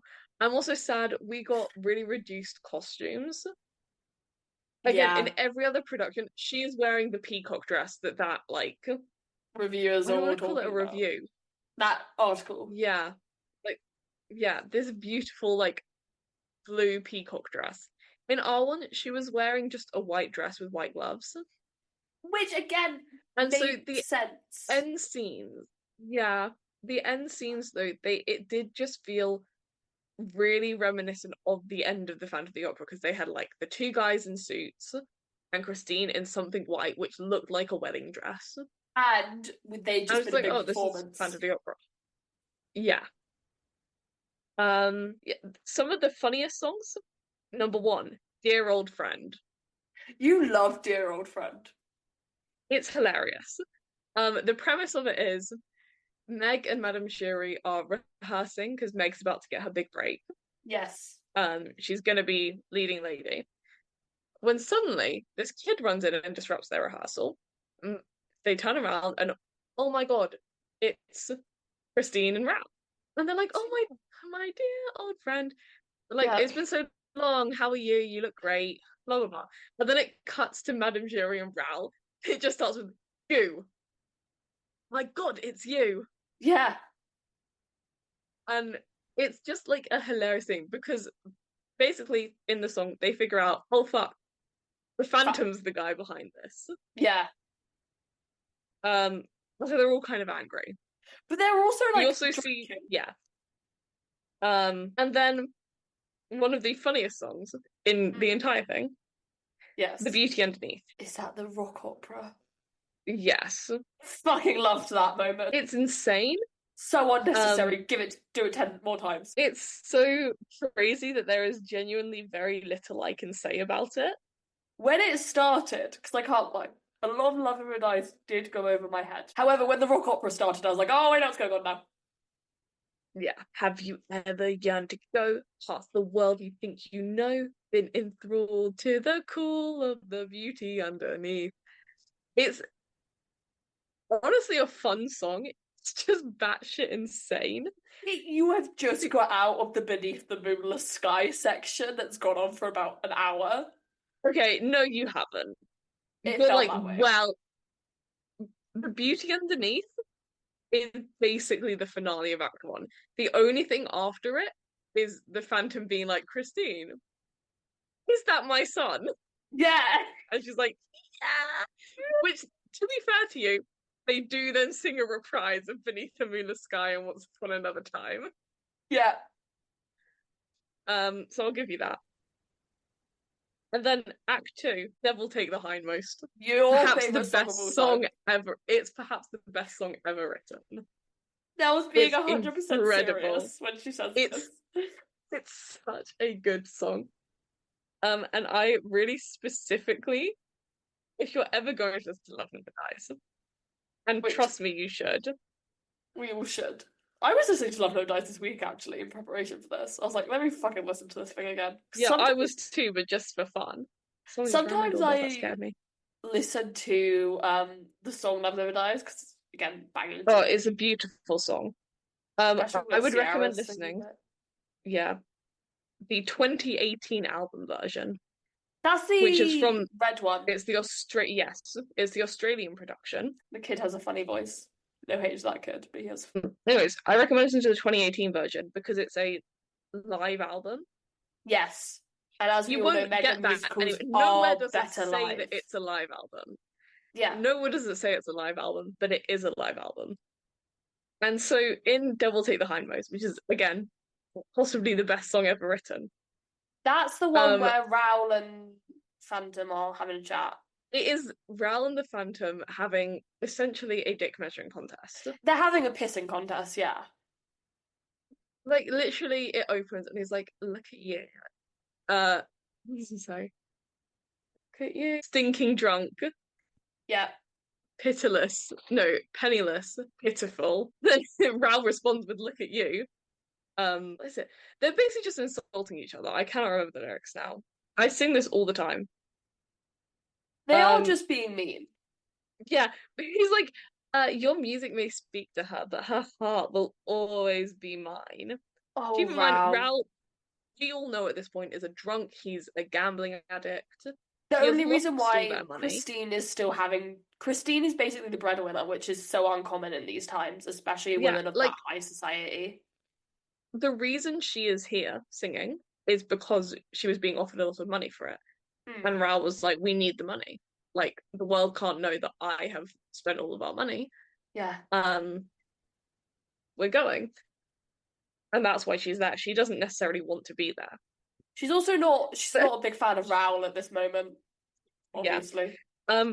But the Phantom responds with, you really think so? Follow you with all your charms. And it is so funny. And then the best bit in the entire song is when Raoul says, we have a son, our bond's secure. And the Phantom goes, are you sure? Are you sure? And he's basically like, is he more you or me? And Raoul in this album, something that again me and my sister quote all the time, just screams, "You lie!" but Devil Take the Hindmost is possibly the best song ever written. So you'd say it's an Andy standard. Yes. But I Okay. think it's the thing, like, I think it's also what like every review has been saying. The music is Oh. so good. Especially when it's played with that full orchestra, it slaps. Yeah. Because when we saw it, we saw It's it with like 27-piece incredible music. orchestra. Yeah. And it's amazing. Like Yeah. it's truly beautiful music. Yeah. And it's fun. Like the thing with the Phantom of the Opera, as good of a musical as it is, it takes itself so seriously. And it is a serious musical. I But it's think just like, you know, kind of again, it's kind of ridiculous. It's just not treated as such. I think the Love reason Never why Dies. He's like, this is a comedy. I think the reason why Phantom's like the original Phantom's able to get away with like it being quite ridiculous but also taken so seriously is because of Hal Prince and Maria Bjorksson's designs. Yeah, like it's ridiculous, but it's ridiculous because it's a spectacle. Like Yes. it's insane Yes. production value. Like the That chandelier it's is like, gonna oh, it's rise and allowed fall. to be a little insane. Yeah. Yeah. And it's great. Love Never Dies is just kind of crazy and it's really fun. Love Never Dies. She does Andy's die at got the end. no It one. is really sad. Like the last like 20 minutes are heartbreaking. It just pisses me off. Like finding like Meg going basically crazy. She goes through like an Ophelia thing of basically seemingly going crazy. Yeah. So I'm really into Hamlet today. No, it just genuinely like really pisses And me she off. basically like that they kill Christine. Like she has been our main character for 4 hours worth of musical. No, longer than that. Like a lot of musical at this point. And then the way you have her story end is, oh, she's dead. She's dead. But it's like the treatment of Meg, because basically they find out what she is, that she's about to kill Gustav. Let's not get into this ending at all. She's about to kill Gustav. And she basically explodes in anger. And you find out that although the Phantom is very successful, like his like theme park is very successful. He's and it's making bringing money. in a lot of money. He's making money now. And although we have heard from Madame Giry that the Giris have been the ones to help him with this success, from getting him from France to America, from helping him set up this thing. And she even says in one of the earlier songs, like, we kept the law away. Yes. We hid him. How until we never find out how until at the very end. Meg basically reveals that she was being basically sold to these men. Yes. Include like the law investors in order to make the Phantom's dream work. She was being pimped out. And at the end of the day, he still throws her away for Christine. Yeah. She never gets fairly compensated. Yeah. And you're like, well, yeah, Meg. She should kill Gustav. Kill the child. Because then that's what she also finds out. That they've been assuming that obviously when the Phantom dies, because he's getting up there now. Yeah, the man's old. The man's old. It will be left to the Giris, who have been by his side throughout all of this. Also, there's no other family, then it's going to go to them. Yeah, and now we're finding out he does have a son, and he's probably going to leave the park to his son. And what are the Giris going to do? Yeah. And you're like, fuck, Meg is entirely justified in this. This makes sense. Justice and, you know, for she Meg. does kill Christine, but I think Christine understood. And it was an accident. Like, let's be real here, it was an accident. Christine did also say, like, don't kill my son, kill me. I agree. I just don't like the fact that she ends up dead. She does have her sad little thing where she's like, my friend was like, what do I do? And she does like, you love, you live, you give what you can give, and take the love that you deserve. And you're like, fuck. How sweet of her. Andy watched Miss Saigon, didn't he? Yeah. And then was like, I'm writing a musical. Yeah. Sorry, that also... is just the ending of Miss Saigon. When Pim's dying at Chris' arms, and he's like, well, how am I supposed to do? And she's like, the gods of the sun have brought you to your son. And then she dies. Yeah. But there's also every other production. Basically, within Love Never Dies, at the end of it, whoever's directing it has to make a choice. Yes. Which is because there is basically the preamble to the song "Love Never Dies" Hmm. is explained in "Devil Take the Hindmost," by the way. So listen to "Devil Take the Hindmost." Great song. But the Phantom is like, listen, if Christine Dio sings at my show, sings the song I've written for her, Yep. you will leave out of here. Like, I'll pay for you to leave. I will like pay off your debts or whatever. But you leave your son or my son and Yep. Christine here, and you Yep. go back home alone. Yeah. If she doesn't sing, if you can convince her not to sing, I will pay off your debts. I will pay for anything you need, and you and Christine and your son can leave, and I will never contact you guys again. Yeah. You can do whatever. Yeah.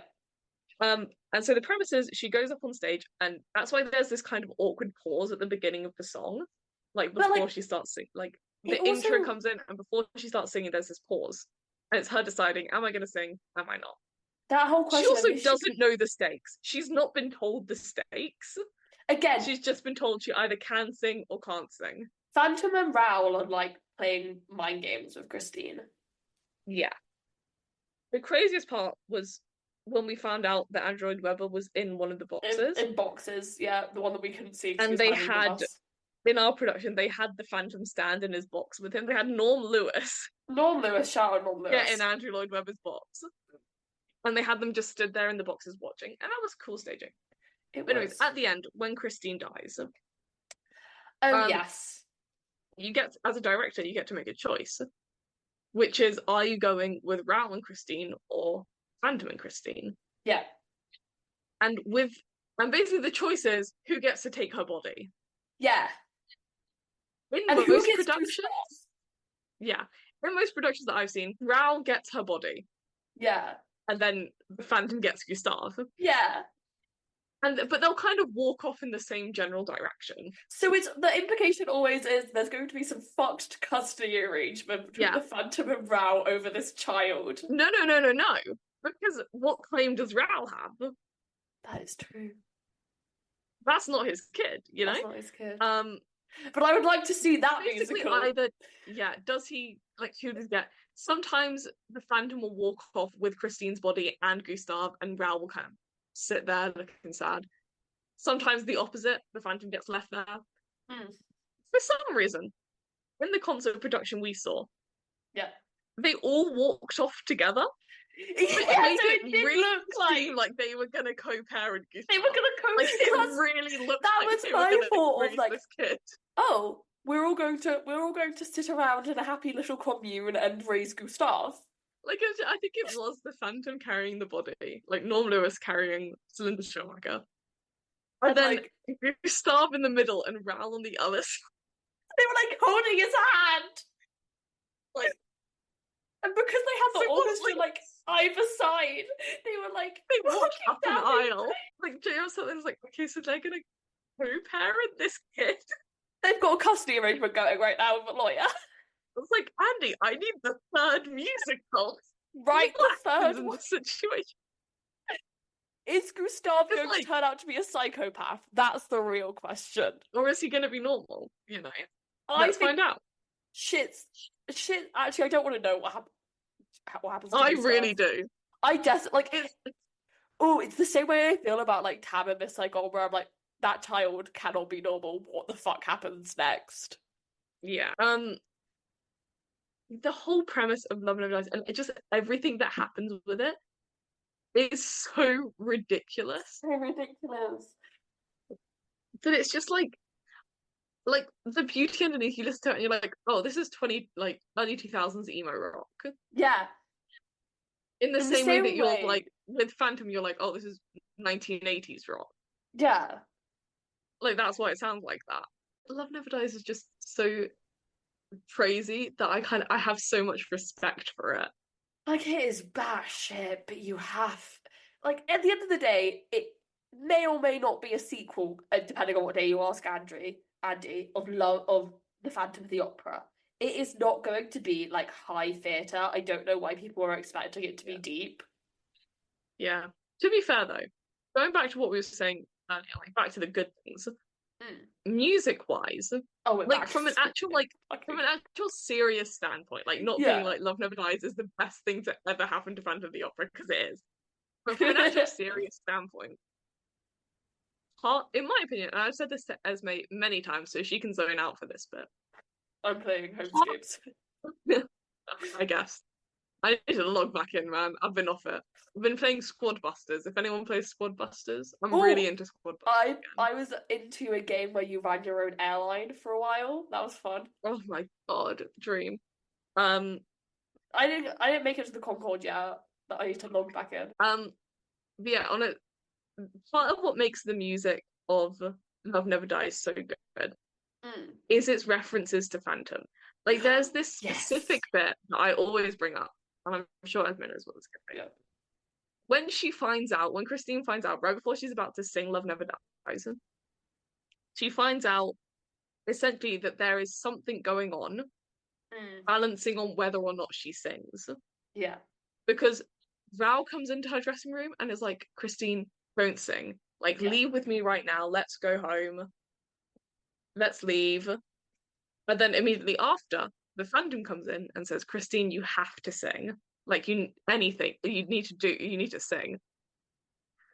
And she basically realizes something that she doesn't know entirely what, but she realizes something's That's going not a on. good sign. And she sings Moulin Rouge are doing day seats. That's not a good sign.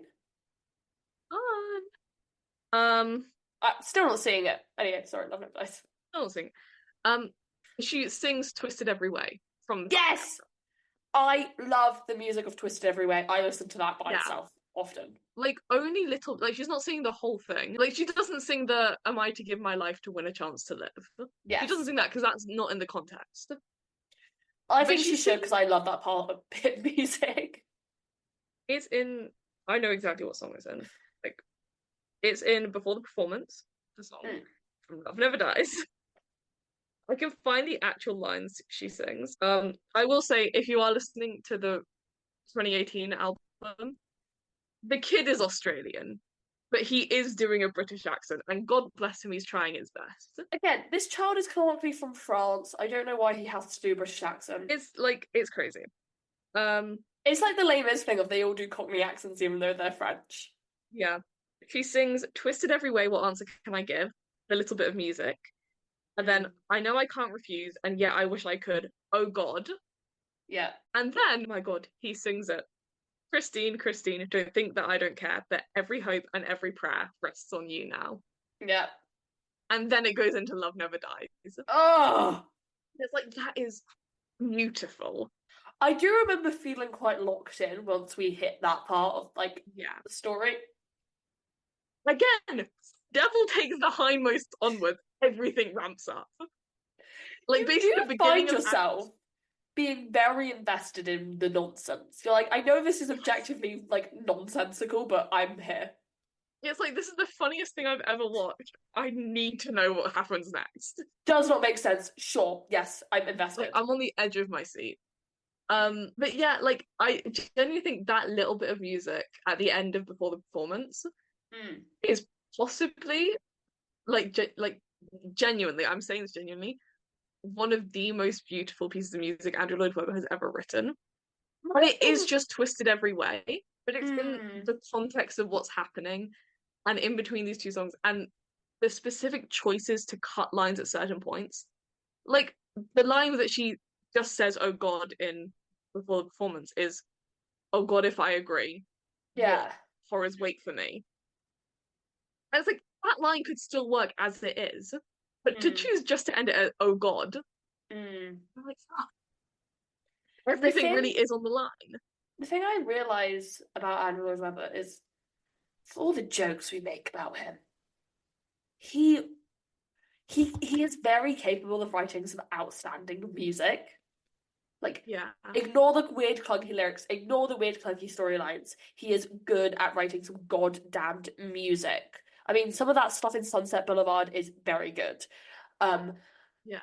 Like, and then you look at so like Love Never Dies is like I would say his last good score. I'd say the score of Love Never Dies is good if you take away some of the clunky and weird lyrics and the weird storyline. It's a good score when done with a big orchestra. But if you think about like Yeah. School of Rock and like Bad Cinderella even, and you're like, no, these are just bad scores. Like, I don't mind School of Rock. I think it is No. really carried by it being, this is going to sound really rude, but So it's carried by it being mainly child performers. yes, yeah, yeah, Because yeah, you're yeah, like, yeah. oh, this sounds a bit shit. It is 10-year-olds, so I'm not Yeah, going to say too much. And that's not a bad thing. Like, I think that's part of it because it's obviously written for for 10 year a olds. kid who has a reduced range and Mm, reduced like stamina. mm. He didn't have that issue in Love Never Dies. He did Mm. have Gustav singing the high notes from the Phantom of the Opera. The He kid was does like, that. let me find the most talented kid on the block and make them play Gustav. Yeah, Where is Gustav's Olivier nomination? Every child that's ever played Gustav should have an Olivier nomination. truly. But no, like, I mean, Bad Cinderella was just bad from start to finish. Yeah. However, it is just annoying how bad I that score is want to be hot. because he could write a good score if he really wanted to. Like, he clearly knows what it takes to write a really good score. And even like, it is the thing of the second you understand that Love Never Dies is even, and I know we said this during the Phantom episode, but Mm. even more so than Phantom is just Andrew Lloyd Webber's self-insert fanfic. Like it is just what he wants to happen and what he wants his life to be like, which is fine. You know, that's why we write stories. I respect it, Andy. But you I have to do understand that appreciate, that's what it is. yeah, Then it's a fucking incredible piece of music. like, God knows we've made our Love Never Dies jokes, and why is this a thing? It makes sense why it's a thing. He could never let the Phantom go, and he genuinely does love this show. Yeah. Um, I I have my DVD player. I yeah, have a DVD of Love Never Dies. And I will be I have watched it. I will be yeah. watching it again. That's the way to get me to come visit you. Say we can watch every single thing on that goddamn DVD box set you have. I can tell you, would everyone like to know what I have on my DVD? Yes, You'd like to know my full collection of DVDs, by the way. sure. It's your birthday Okay, I episode, so I'm have just gonna say yes. perfect. I have my one that has the Phantom of the Opera, the 25th anniversary concert. Mm. Uh, Les Mis Which one? in a concert one. Is it the I don't remember which. 2010 one with Joe Jonas? I don't think so, but I would I have to don't want to double watch check. that. I want to say it was like I don't Or is remember it the one actually. with Lea Salonga Zeppelin? Because I'd watch that. Let me check.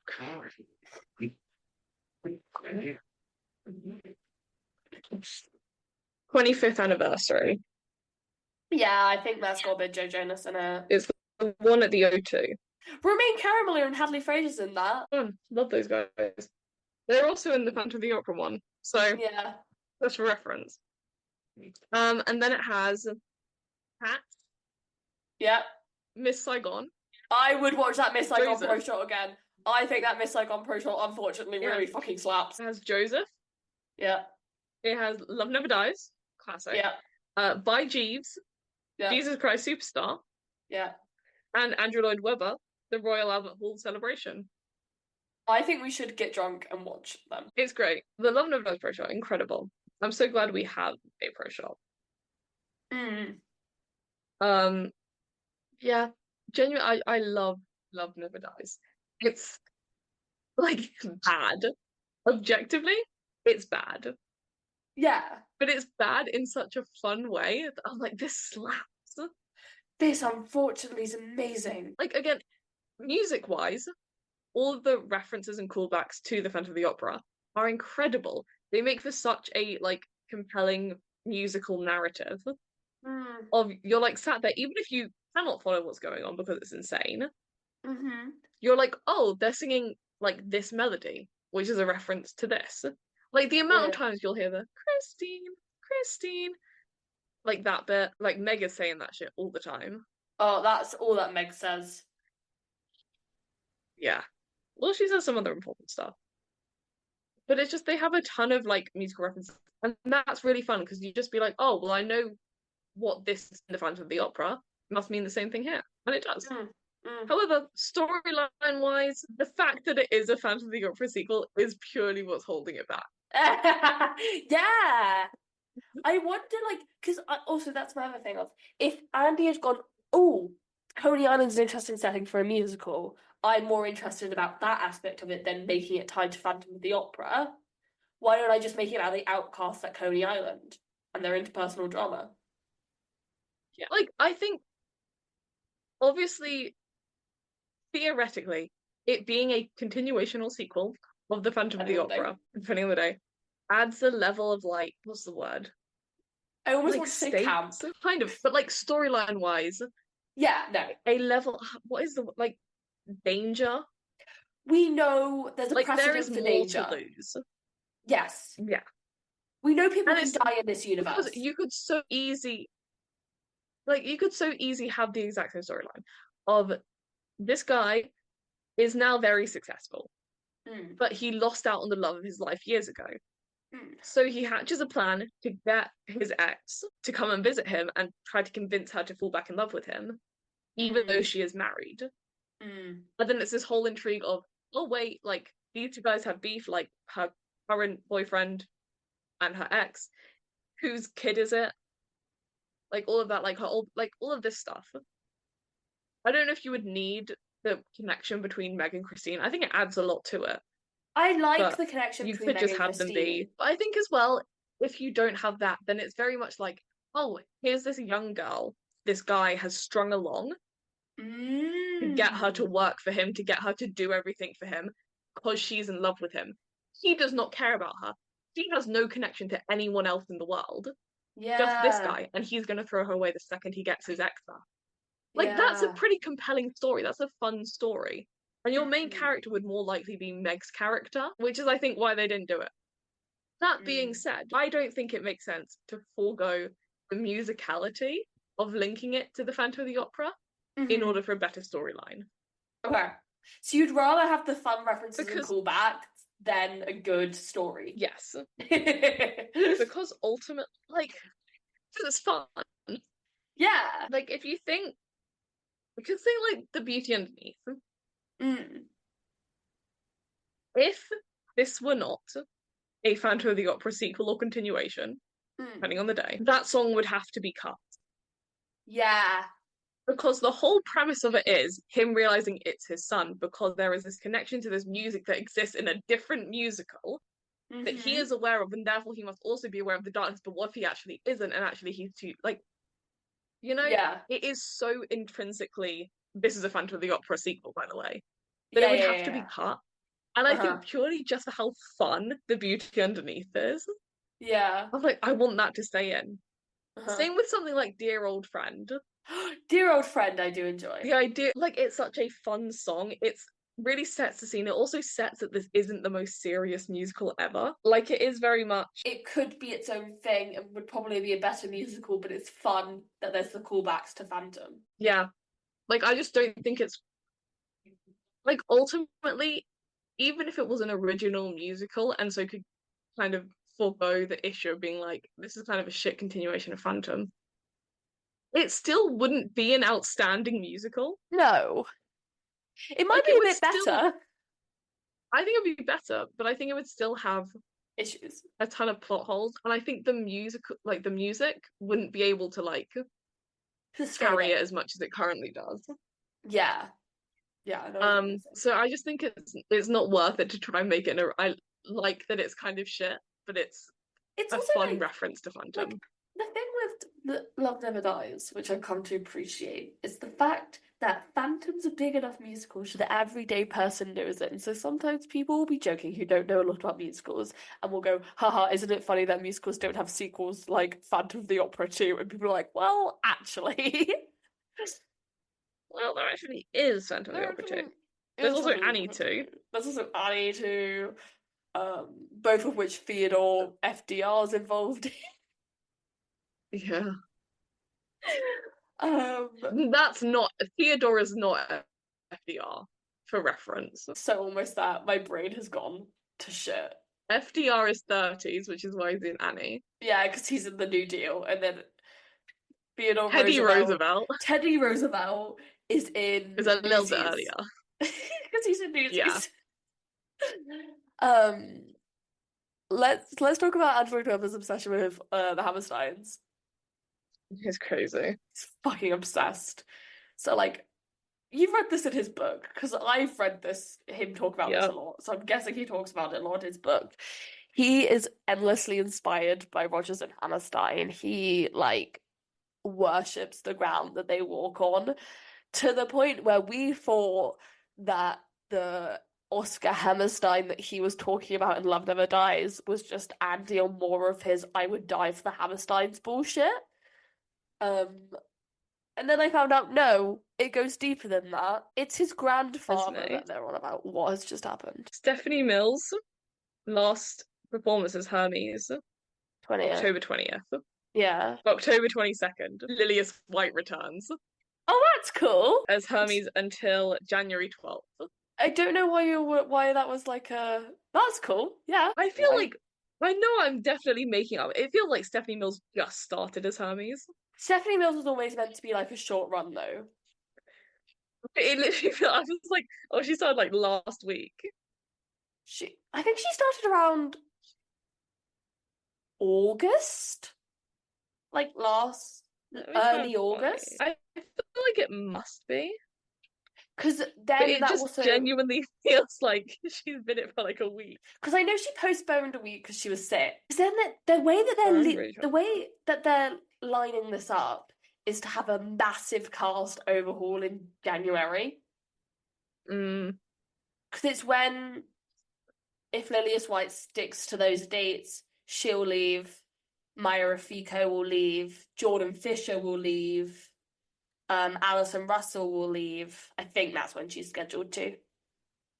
being real though, I think the reason is their last extension was until January 12th. What do you mean? Like currently, You mean Hadestown closing? currently Hadestown is set to close on January 12th, 2025, which is when everyone is like ending, which makes sense if they haven't announced another extension. I think they'll add on another booking period. I think so. I want to see who else they've got up their sleeves for casting. Their casting's been fun. Honestly, I think she's definitely been it for way longer than I thought. Yeah. I'm like at the beginning of August, and we found out on the day we went to go see Anais Mitchell that Stephanie Mills was coming back to Broadway as Hermes, which is and that crazy. was the end of May. I mean, incredible, truly. But... incredible timing. Yeah. Hadestown, please don't close. Please don't close. I would actually. If it's gonna close anywhere, it can close on Broadway. It just can't close on the West End yet. Okay, I think she started in like July. Yeah, that's what I thought. Okay. I genuinely felt like she had been in, like started a week ago for some reason. It does like kind in of my feel mind, like she that. just started. Yeah. Like I was like, Stephanie Mills just started. Why is she already like leaving? She's been in for months. No, she's been in it for months. That's interesting that they haven't announced another booking period, and makes me slightly nervous. But to be fair, they only announced their last extension in August. Yeah, I mean, like considering that extension was until January. Yeah, I don't want to know when they were last booking until. Like it must have been like October. October, because that's when I think like one of their contracts are up last. But I. So then, So then it will probably be in October. They'll announce their next. They'll announce their next extension, but they need to. Then in January they'll announce the one after that. Yeah, and then I want to know who else they've got up their sleeve for casting. Rachel Zegler. Rachel Zegler, when will you be Eurydice? She will be free in a bit after Romeo and Juliet, which starts previews tomorrow as of recording. I want to know what. We'll just start previews. Oh, if Jordan Fisher actually leaves, there's a great Irish guy who could do a banging Orpheus. Donalfin. I'd like to see Sabrina Carpenter on Broadway. What she is on tour right now. What role would she have in Hades? One of the fates. Like, let's not even talk shit about this. She would be one of the fates. What? You're gonna tell me when the chips are down isn't a Sabrina Carpenter song? That could work. Hosier, again, another Irish guy who could play Orpheus. I feel very passionately about Orpheus, Little Irish Lad. Yeah. It's one of my life goals at this point. And America deserve it. They have a British Persephone at the moment. They're British are coming. The British are invading Hadestown, and I love to see it happen. Back to Andrew Lloyd Webber and the Hammersteins. So it's a background on uh the first, Oscar Hammerstein the first. He came to America penniless in 1864, but carried with him two unseen assets: an education in music and a love for opera. He was an inventor, writer, editor, publisher, composer, spectator, designer, builder, promoter, and showman. Producer and impresario, he opened the Harlem Opera House on 125th Street in New York in 1889, and the second theater, the Columbus Theater, in 1890, and the first Manhattan Opera House in 1963. So the whole of Love Never Dies predicates around the fact that this guy is opening another opera house, and it's going to be the finest opera house in the world, and Christine Daae has to sing it. That's the lie that this whole musical plot is predicated on. His fourth venue was the Olympia Theatre on Longacre Square. 9 years later, the area was renamed Times Square to commemorate the completion of the New York Times building. Although through Hammerstein's efforts, Times Square became a thriving theatre district. He had two sons, Arthur and Willie. Willie's son was Oscar Hammerstein II. I love the fact that Andy decided, I'm going to dedicate one of my most hated musicals to the Hammersteins. I'm sure they'll love that. Do you have any final thoughts on Love Never Dies? I love Love Never Dies. That's all I have to say. I would like to see it have another full run on the West End. It won't. I'd love it. Oh god, how many more pages have we got? Okay, not too many, like 3. Because of the bad reviews, they would shut down the production in October and November of 2010, because Bill Kenwright would take over the production as director and Bill Dreamer as the choreographer, taking over from Jack O'Brien and Jerry Mitchell. They would also do rewrites at this time as well, which is just like a complete lack of understanding of what the reviews were saying, of the direction's good, the score's good, the story's not. So it's interesting that the first thought Andy has is, new director time. Jack O'Brien would say about the change in 2022, he's a law unto himself, O'Brien says about Lloyd Webber. He saw something that he felt different and wanted it redone. So he did. I went down to see it, and frankly, I don't think there's much different. There's hell of a lot of my work still on that stage, and that's not really something I ever want to contend. So it would be nominated for 6 Olivier Awards, because let's be real here, a lot gets nominated for the Olivier Awards unless you're Hadestown. Being Best Musical, Best Actor for Ramin Karimloo, Best Actress for Sierra Bogues, Best Featured Actress for Sam Australian as Meg. I am so glad we're giving Love Never Dies Meg her flowers. Thank God. Best Lighting for Paul Constable, and Best Costumes and Sets for Bob Crawley. It would not win any, losing out on a lot of the big awards to Legally Blonde the musical. I wish I were joking. It makes sense, though. Kind of fair. It makes sense. In May of 2011, they would finally go to Australia, where they would have director Simon Phillips take on the show, with him having, quote, found the key to Love Never Dies, according to Glenn Slater. With the Australian production being described as, we figured out the world Phantom was in, and who he was in, and who he had become in a physical production. It was hard to capture everything we were trying to do, but yes, we got it right. They would call this version a darker and more brooding approach, changing the director yet again and adding extra music and lyrics by Charles Hart, who did Phantom. It would get better reviews this time, but still not great. They would film this version, as we know, Nell owns it. At this time, Andy would basically be like, I still want to take this show, with him saying, I would like this show to go anywhere, but I think it's the best. This is the show that should go to Broadway without any question. In 2011, they would announce closing on the 27th of August. There would not be a full statement released at the time. However, the Love Should Die fan base, or LSD, as they're abbreviated to, love the Love Should Die fan base. Were excited. However, they would get backlash from people in the industry with them saying, I can hear, with the stage saying, like a piece of the stage saying, I can hear the gloating already from the mad Love Should Die lobby of Love Never Dies detractors. They have run a disgraceful campaign of intimidation and aggravation, lies and deceit around the show before it even opened. But now they are finally getting their wish. So Love Should Die is a very important part of the Love Never Dies story because it was the first instance in reviews I've read of like reviews having to contend with the internet perception of a show. You know? I was like, I can't think of another show like earlier on that I've read where they were just talking about how people are responding to this on the internet. Yeah. And I was like, of course it was Love Never Dies that made people go this crazy. With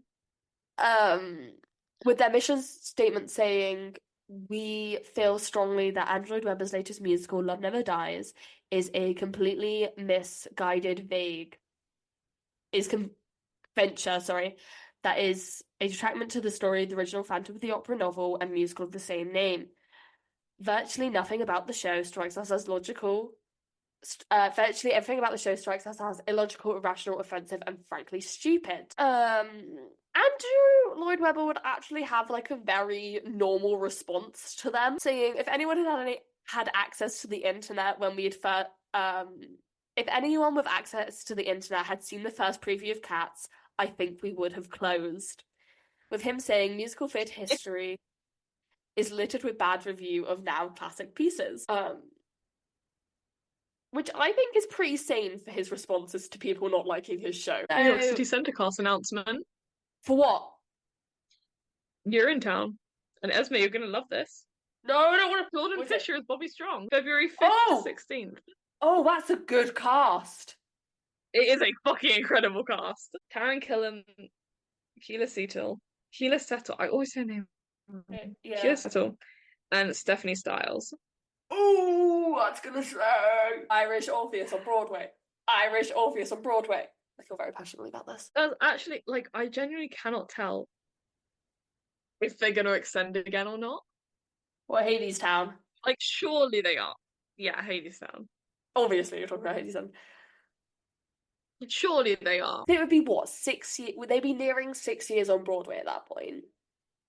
Yeah. And they're still making decent money. But January is a hard time for Broadway. It is also just an insane. I guess to be fair, there's two ways it could go. Because number one, it is an insane amount of cast to be leaving at the same time. Yeah.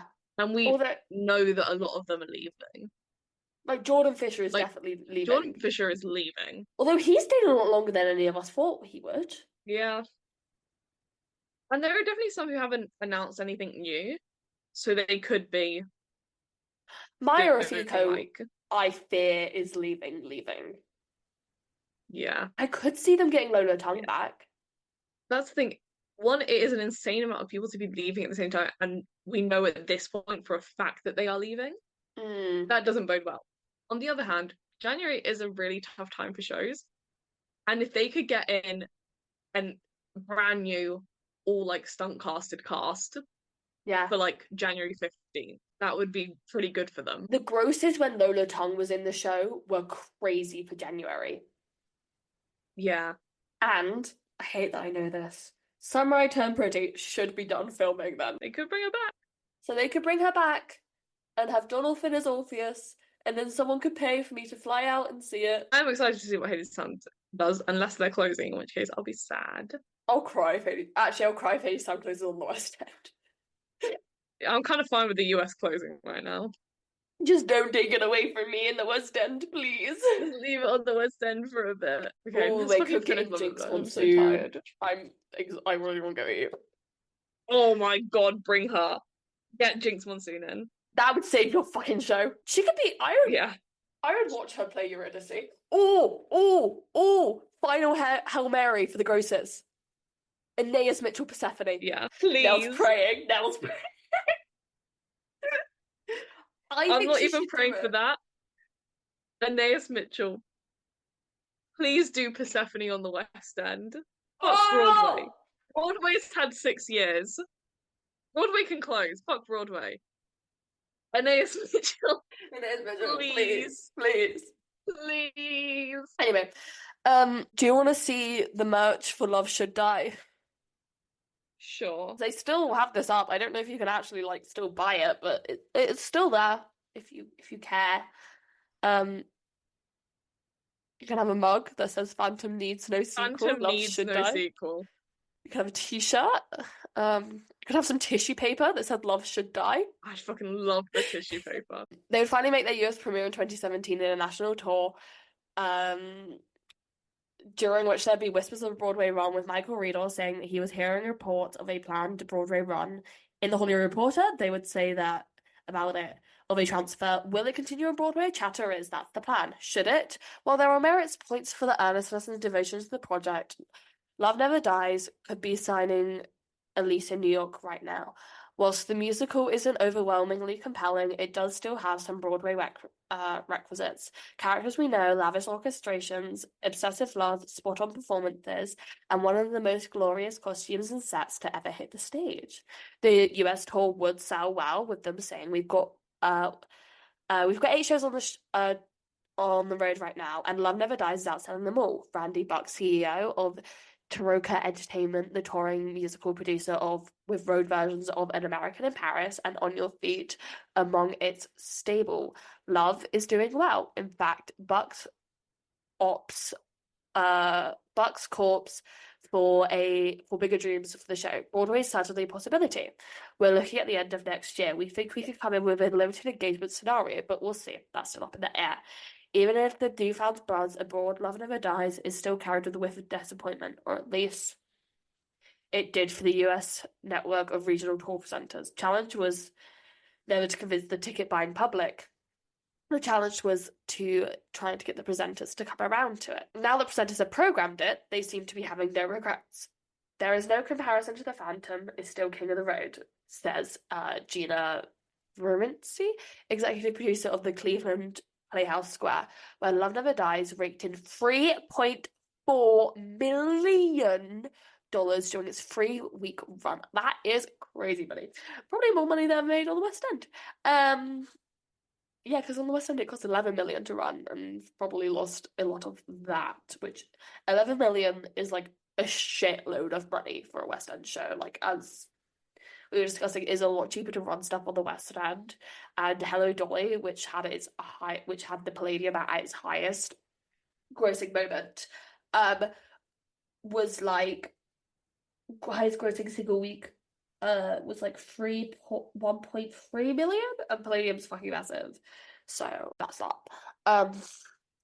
They would never go to Broadway. They've like Love Never Dies has never been on Broadway. I was about to talk about whether or not Love Never Dies should ever go to Broadway, and I thought you might have some thoughts, and then it would go into the concert, which I know you have some thoughts about, so I waited. Yes, it should go to Broadway. Of I think course, it should go to Broadway. I think they should just do like a 3-month limited run somewhere. I think like with stuff like the new Sunset Boulevard and like the Jellicle Ball, Yes. I think people are realizing that Anglo Babette has fun musicals. Mm-hmm. And on the one hand, it would be really cool to see not a like Jamie Lloyd Love Never Dies. Because I think Although if that'd be he wants to boring. go at it, I'm not gonna say no. Generally just a like less serious Love Never Dies. Yeah. Like one where the comedy is kind of played up more. Mm. Obviously there is still like a heart to the story. Like Christine does end up being shot fatally. Yeah. But like I don't know if this is quite the right like vibe. But I'm almost imagining like a kind of panto style. Yes. Like not exactly a panto. Panto would be really fun to do for Love Never Dies. But like that kind of vibe, where it's like there are like the actual like song Love Never Dies, as well as like Till I Hear You Sing, Why Does She Love Me? Like the actual sad songs Yeah. can still have their like moments to be sad. As Yeah. well as like all the sad moments. They have their like moment to be like, oh fuck, this is sad. But it's like ultimately it's kind of, like apart from the ending, it's kind of funny. Yeah. But yeah, I think it's like that's like on the one hand, yes, I would love to see that kind of reimagining of Love Never Dies, like trying to push it to its limit. Yes. On the other hand, Love Never Dies as It's bonkers. is still fucking funny. Just like put it on for like a month. Also, like, Andy's been a good boy. He's been doing cool revivals. Let's He's reward doing him. well. He's not been mental in about a year and a half. He's doing well. He did go around on the talk show circuits talking like about the Phantom like he was a real guy, right? However, he was going through it. But yeah, we should reward Andrew Lloyd Webber by putting Phantom on Broadway. He would be so happy. I think he would still take Love Never Dies to Broadway if he could. Yeah. And I think he should. And I think we should allow him that right for giving us for letting Cats the Jellicle Ball and Sunset Boulevard be these important cultural moments. We should remind everyone that Andrew Lloyd Webber also did write Love Never Dies and is incredibly proud of the fact that he wrote Love Never Dies. So Love Never Dies would be seen again on a London stage on the 21st and 22nd of August 2023, starring Norm Lewis and Celinda Shawmaker at Drury Lane. We would see it with the 27-piece orchestra, and we've spoken about it quite a bit. In a piece for What's on Stage, Alex would say that the UK theatre scene needs encores, an encores programme similar to the US. In the Big Apple, I agree. I do agree, because then maybe we'd see less of those haphazardly thrown together concert productions. Yeah, like there needs to be a line somewhere, because not everything needs to be a concert, but a lot of things should get to be restaged. A lot of things we should be able to appreciate the score of, and that is what that concert of Love Never Dies allowed us to do. Yeah. And like that's what, like, again, the plot of Love Never Dies is kind of the least important part. Yeah. Like it was incredible just to get to sit there and listen to Love Never Dies. Yeah. And I think like that's perfect for a concert. Like they had kind of lesser costumes. The mask for Norman Lewis's Phantom was ridiculous. I would get that out of the way. It was a ridiculous mask. It was gold, which was fun, but it was strange. But like it was fine because ultimately we were in the worst seats in the house. Yeah. By choice. On purpose. And like we weren't there to like scrutinize it. We were there to see the infamous Love Never Dies. Whereas I feel like, fuck, what's a good example for what should be an encore, like West End wise? I'd wonder if we'd have more Sondheim of a presence over here if we did an encores. Because it's the thing that was something that had already been on like stage. It was a like forgotten flop that has a good score. That's like the premise of encores. But Spring Awakening, like it's because that flopped in the UK. Yeah. Something like Avenue Q for the UK. Yeah. Because Avenue Q doesn't work as a concert, but could work more as an encore. Because I think, like, when you look at something like Weird Oklahoma, yes, it's like, as happy as I am that went on the West End, I think you can kind of tell that it was meant to be a kind of encores thing. Yeah. And obviously a part of that is that it was a Broadway revival that transferred. But even that, like, that kind of vibe, I think like I don't know. I just feel like it's because I think there's a lot of shows that like while they are very successful now as West End shows, like revivals, we could do like In the Heights as an encores. Yeah, like I'd love to see In the Heights back on the West End for a revival, like a fully staged. Ultimately, that's gonna be hard to do. Same with like Be More Chill, even. Yeah. It has not been that long since Be More Chill was here, to be fair. But like even like a Rent, because we don't really take to Rent as a theatre-going nation like America do. Yeah. Like I would happily go see an encores like production of Rent. Yeah. Piazza. Do Piazza. Yeah. I would love to have an UK encores. Yeah, I think we need one. Anyway. Any thoughts on where Love Never Dies is going to go next? I think number one on your Spotify. Ultimately, yeah. Genuinely, I think it's not going anywhere. No. Like, there is no reason for it to. As fun as it is widely regarded as not even a flop, as a bad show. And like we joke about it wanting to go to Broadway, and there is some earnestness and truth behind that. But also, it's like I understand if Love Yeah, Never Dies never goes to Broadway. yeah. Like, I think it would be really cool to do a kind of Jellicle Ball style reimagining where it's just kind of we're going to take the source material and run with it. Amp it up to 100. It's as yeah, like it's the kind of thing of can you play it off as a kind of you know what? Actually, the one thing I would love to see, and I've come up with this right now, Andy, let me know if I can get the rights to do this. You can't. The rights are available for Is professional groups to do Love Never Dies. I love. my thing is I don't want to do Love Never Dies. Mm. I want to rewrite isn't really the right word, but I want to change it. As in, Okay. I want to take the entire Love Never Dies script Mm. and add asides to it. As in, Interesting. the concept here is it becomes a like meta show. So the Interesting. reason it is so all over is imagine like this love triangle like group of like uni students, drama uni students, and they are forced to do like a group performance together. Hmm. And basically the idea being every time there is a weird contradiction or a bit that doesn't quite flow right, like it being like, okay, what if we make a continuation of the famous musical, The Phantom of the Opera? Interesting. So Where making it and one of them's meta. like, oh yeah, where the Phantom gets the girl, and the other one's like, no, why would the Phantom get the girl? Like he already Mm. lost her. It's Mm. just them like kicking him while he's down, kind of thing.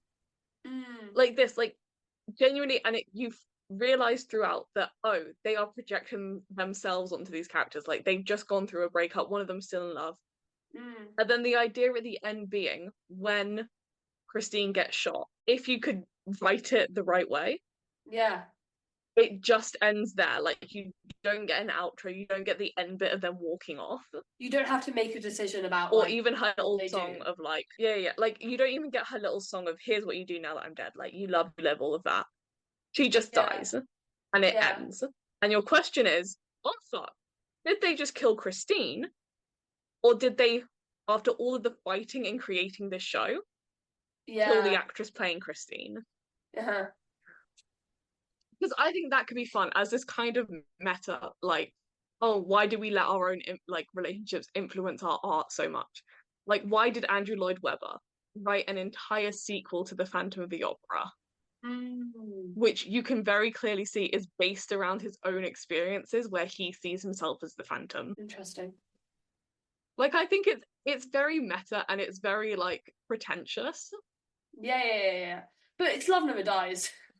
but I yeah, like I think it could be like there's they do it with Shakespeare all the time, like specifically amateur productions of Shakespeare. Mm. You'll see a lot they do it as like, oh, I'm never gonna understand this stupid Shakespeare play, Yeah. and then the play comes to life to like teach them it, and then you Mm. get these random asides at certain point where it's this narrator character being like, what? That doesn't make sense. What does that even mean? I think that could be fun. Like it's objectively a pretentious idea, Who cares? but I think it's like your two options with Love Never Dies are to either take it entirely seriously. Yeah. And that's what I want to do with like this meta version. Yeah. I mean like this is a think piece about like the modern state of art. Like Yeah. how like the personal influences like the product. Like all Death this of the shit. author can no And like longer how far we're willing to exist. push ourselves. Yeah.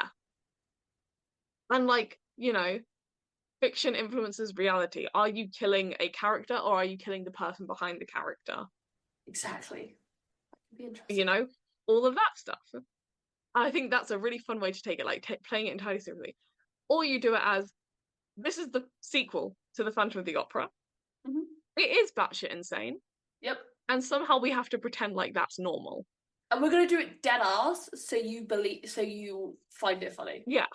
Like I'd rather make it a bit pretentious and have fun with it Yeah. than have to pretend like it's not a stupid show. Because I think if we all just came to accept that it was fucking stupid, then we'd enjoy it a lot more. Yeah, like I think the reason when we saw the concert, the reason we loved it so much, or at least I specifically loved it, or at least that we both enjoyed it so I much. remember having a good time, like thinking it was a fun night. And then, okay, I do remember Yeah, saying to my friend Martha, because we were going to see Les Mis the next night. I remember saying to her, I'm really excited to see Les Mis because Love Never Dies is a big orchestral score, but it doesn't have the story to support it. yeah, So I still had a good time. yeah. Like I think the reason we genuinely both enjoyed it so much was that we went into it with low expectations. Like we weren't going in there to be like, what is the next hit from Andrew Lloyd Webber gonna be? How's it gonna wow us this time?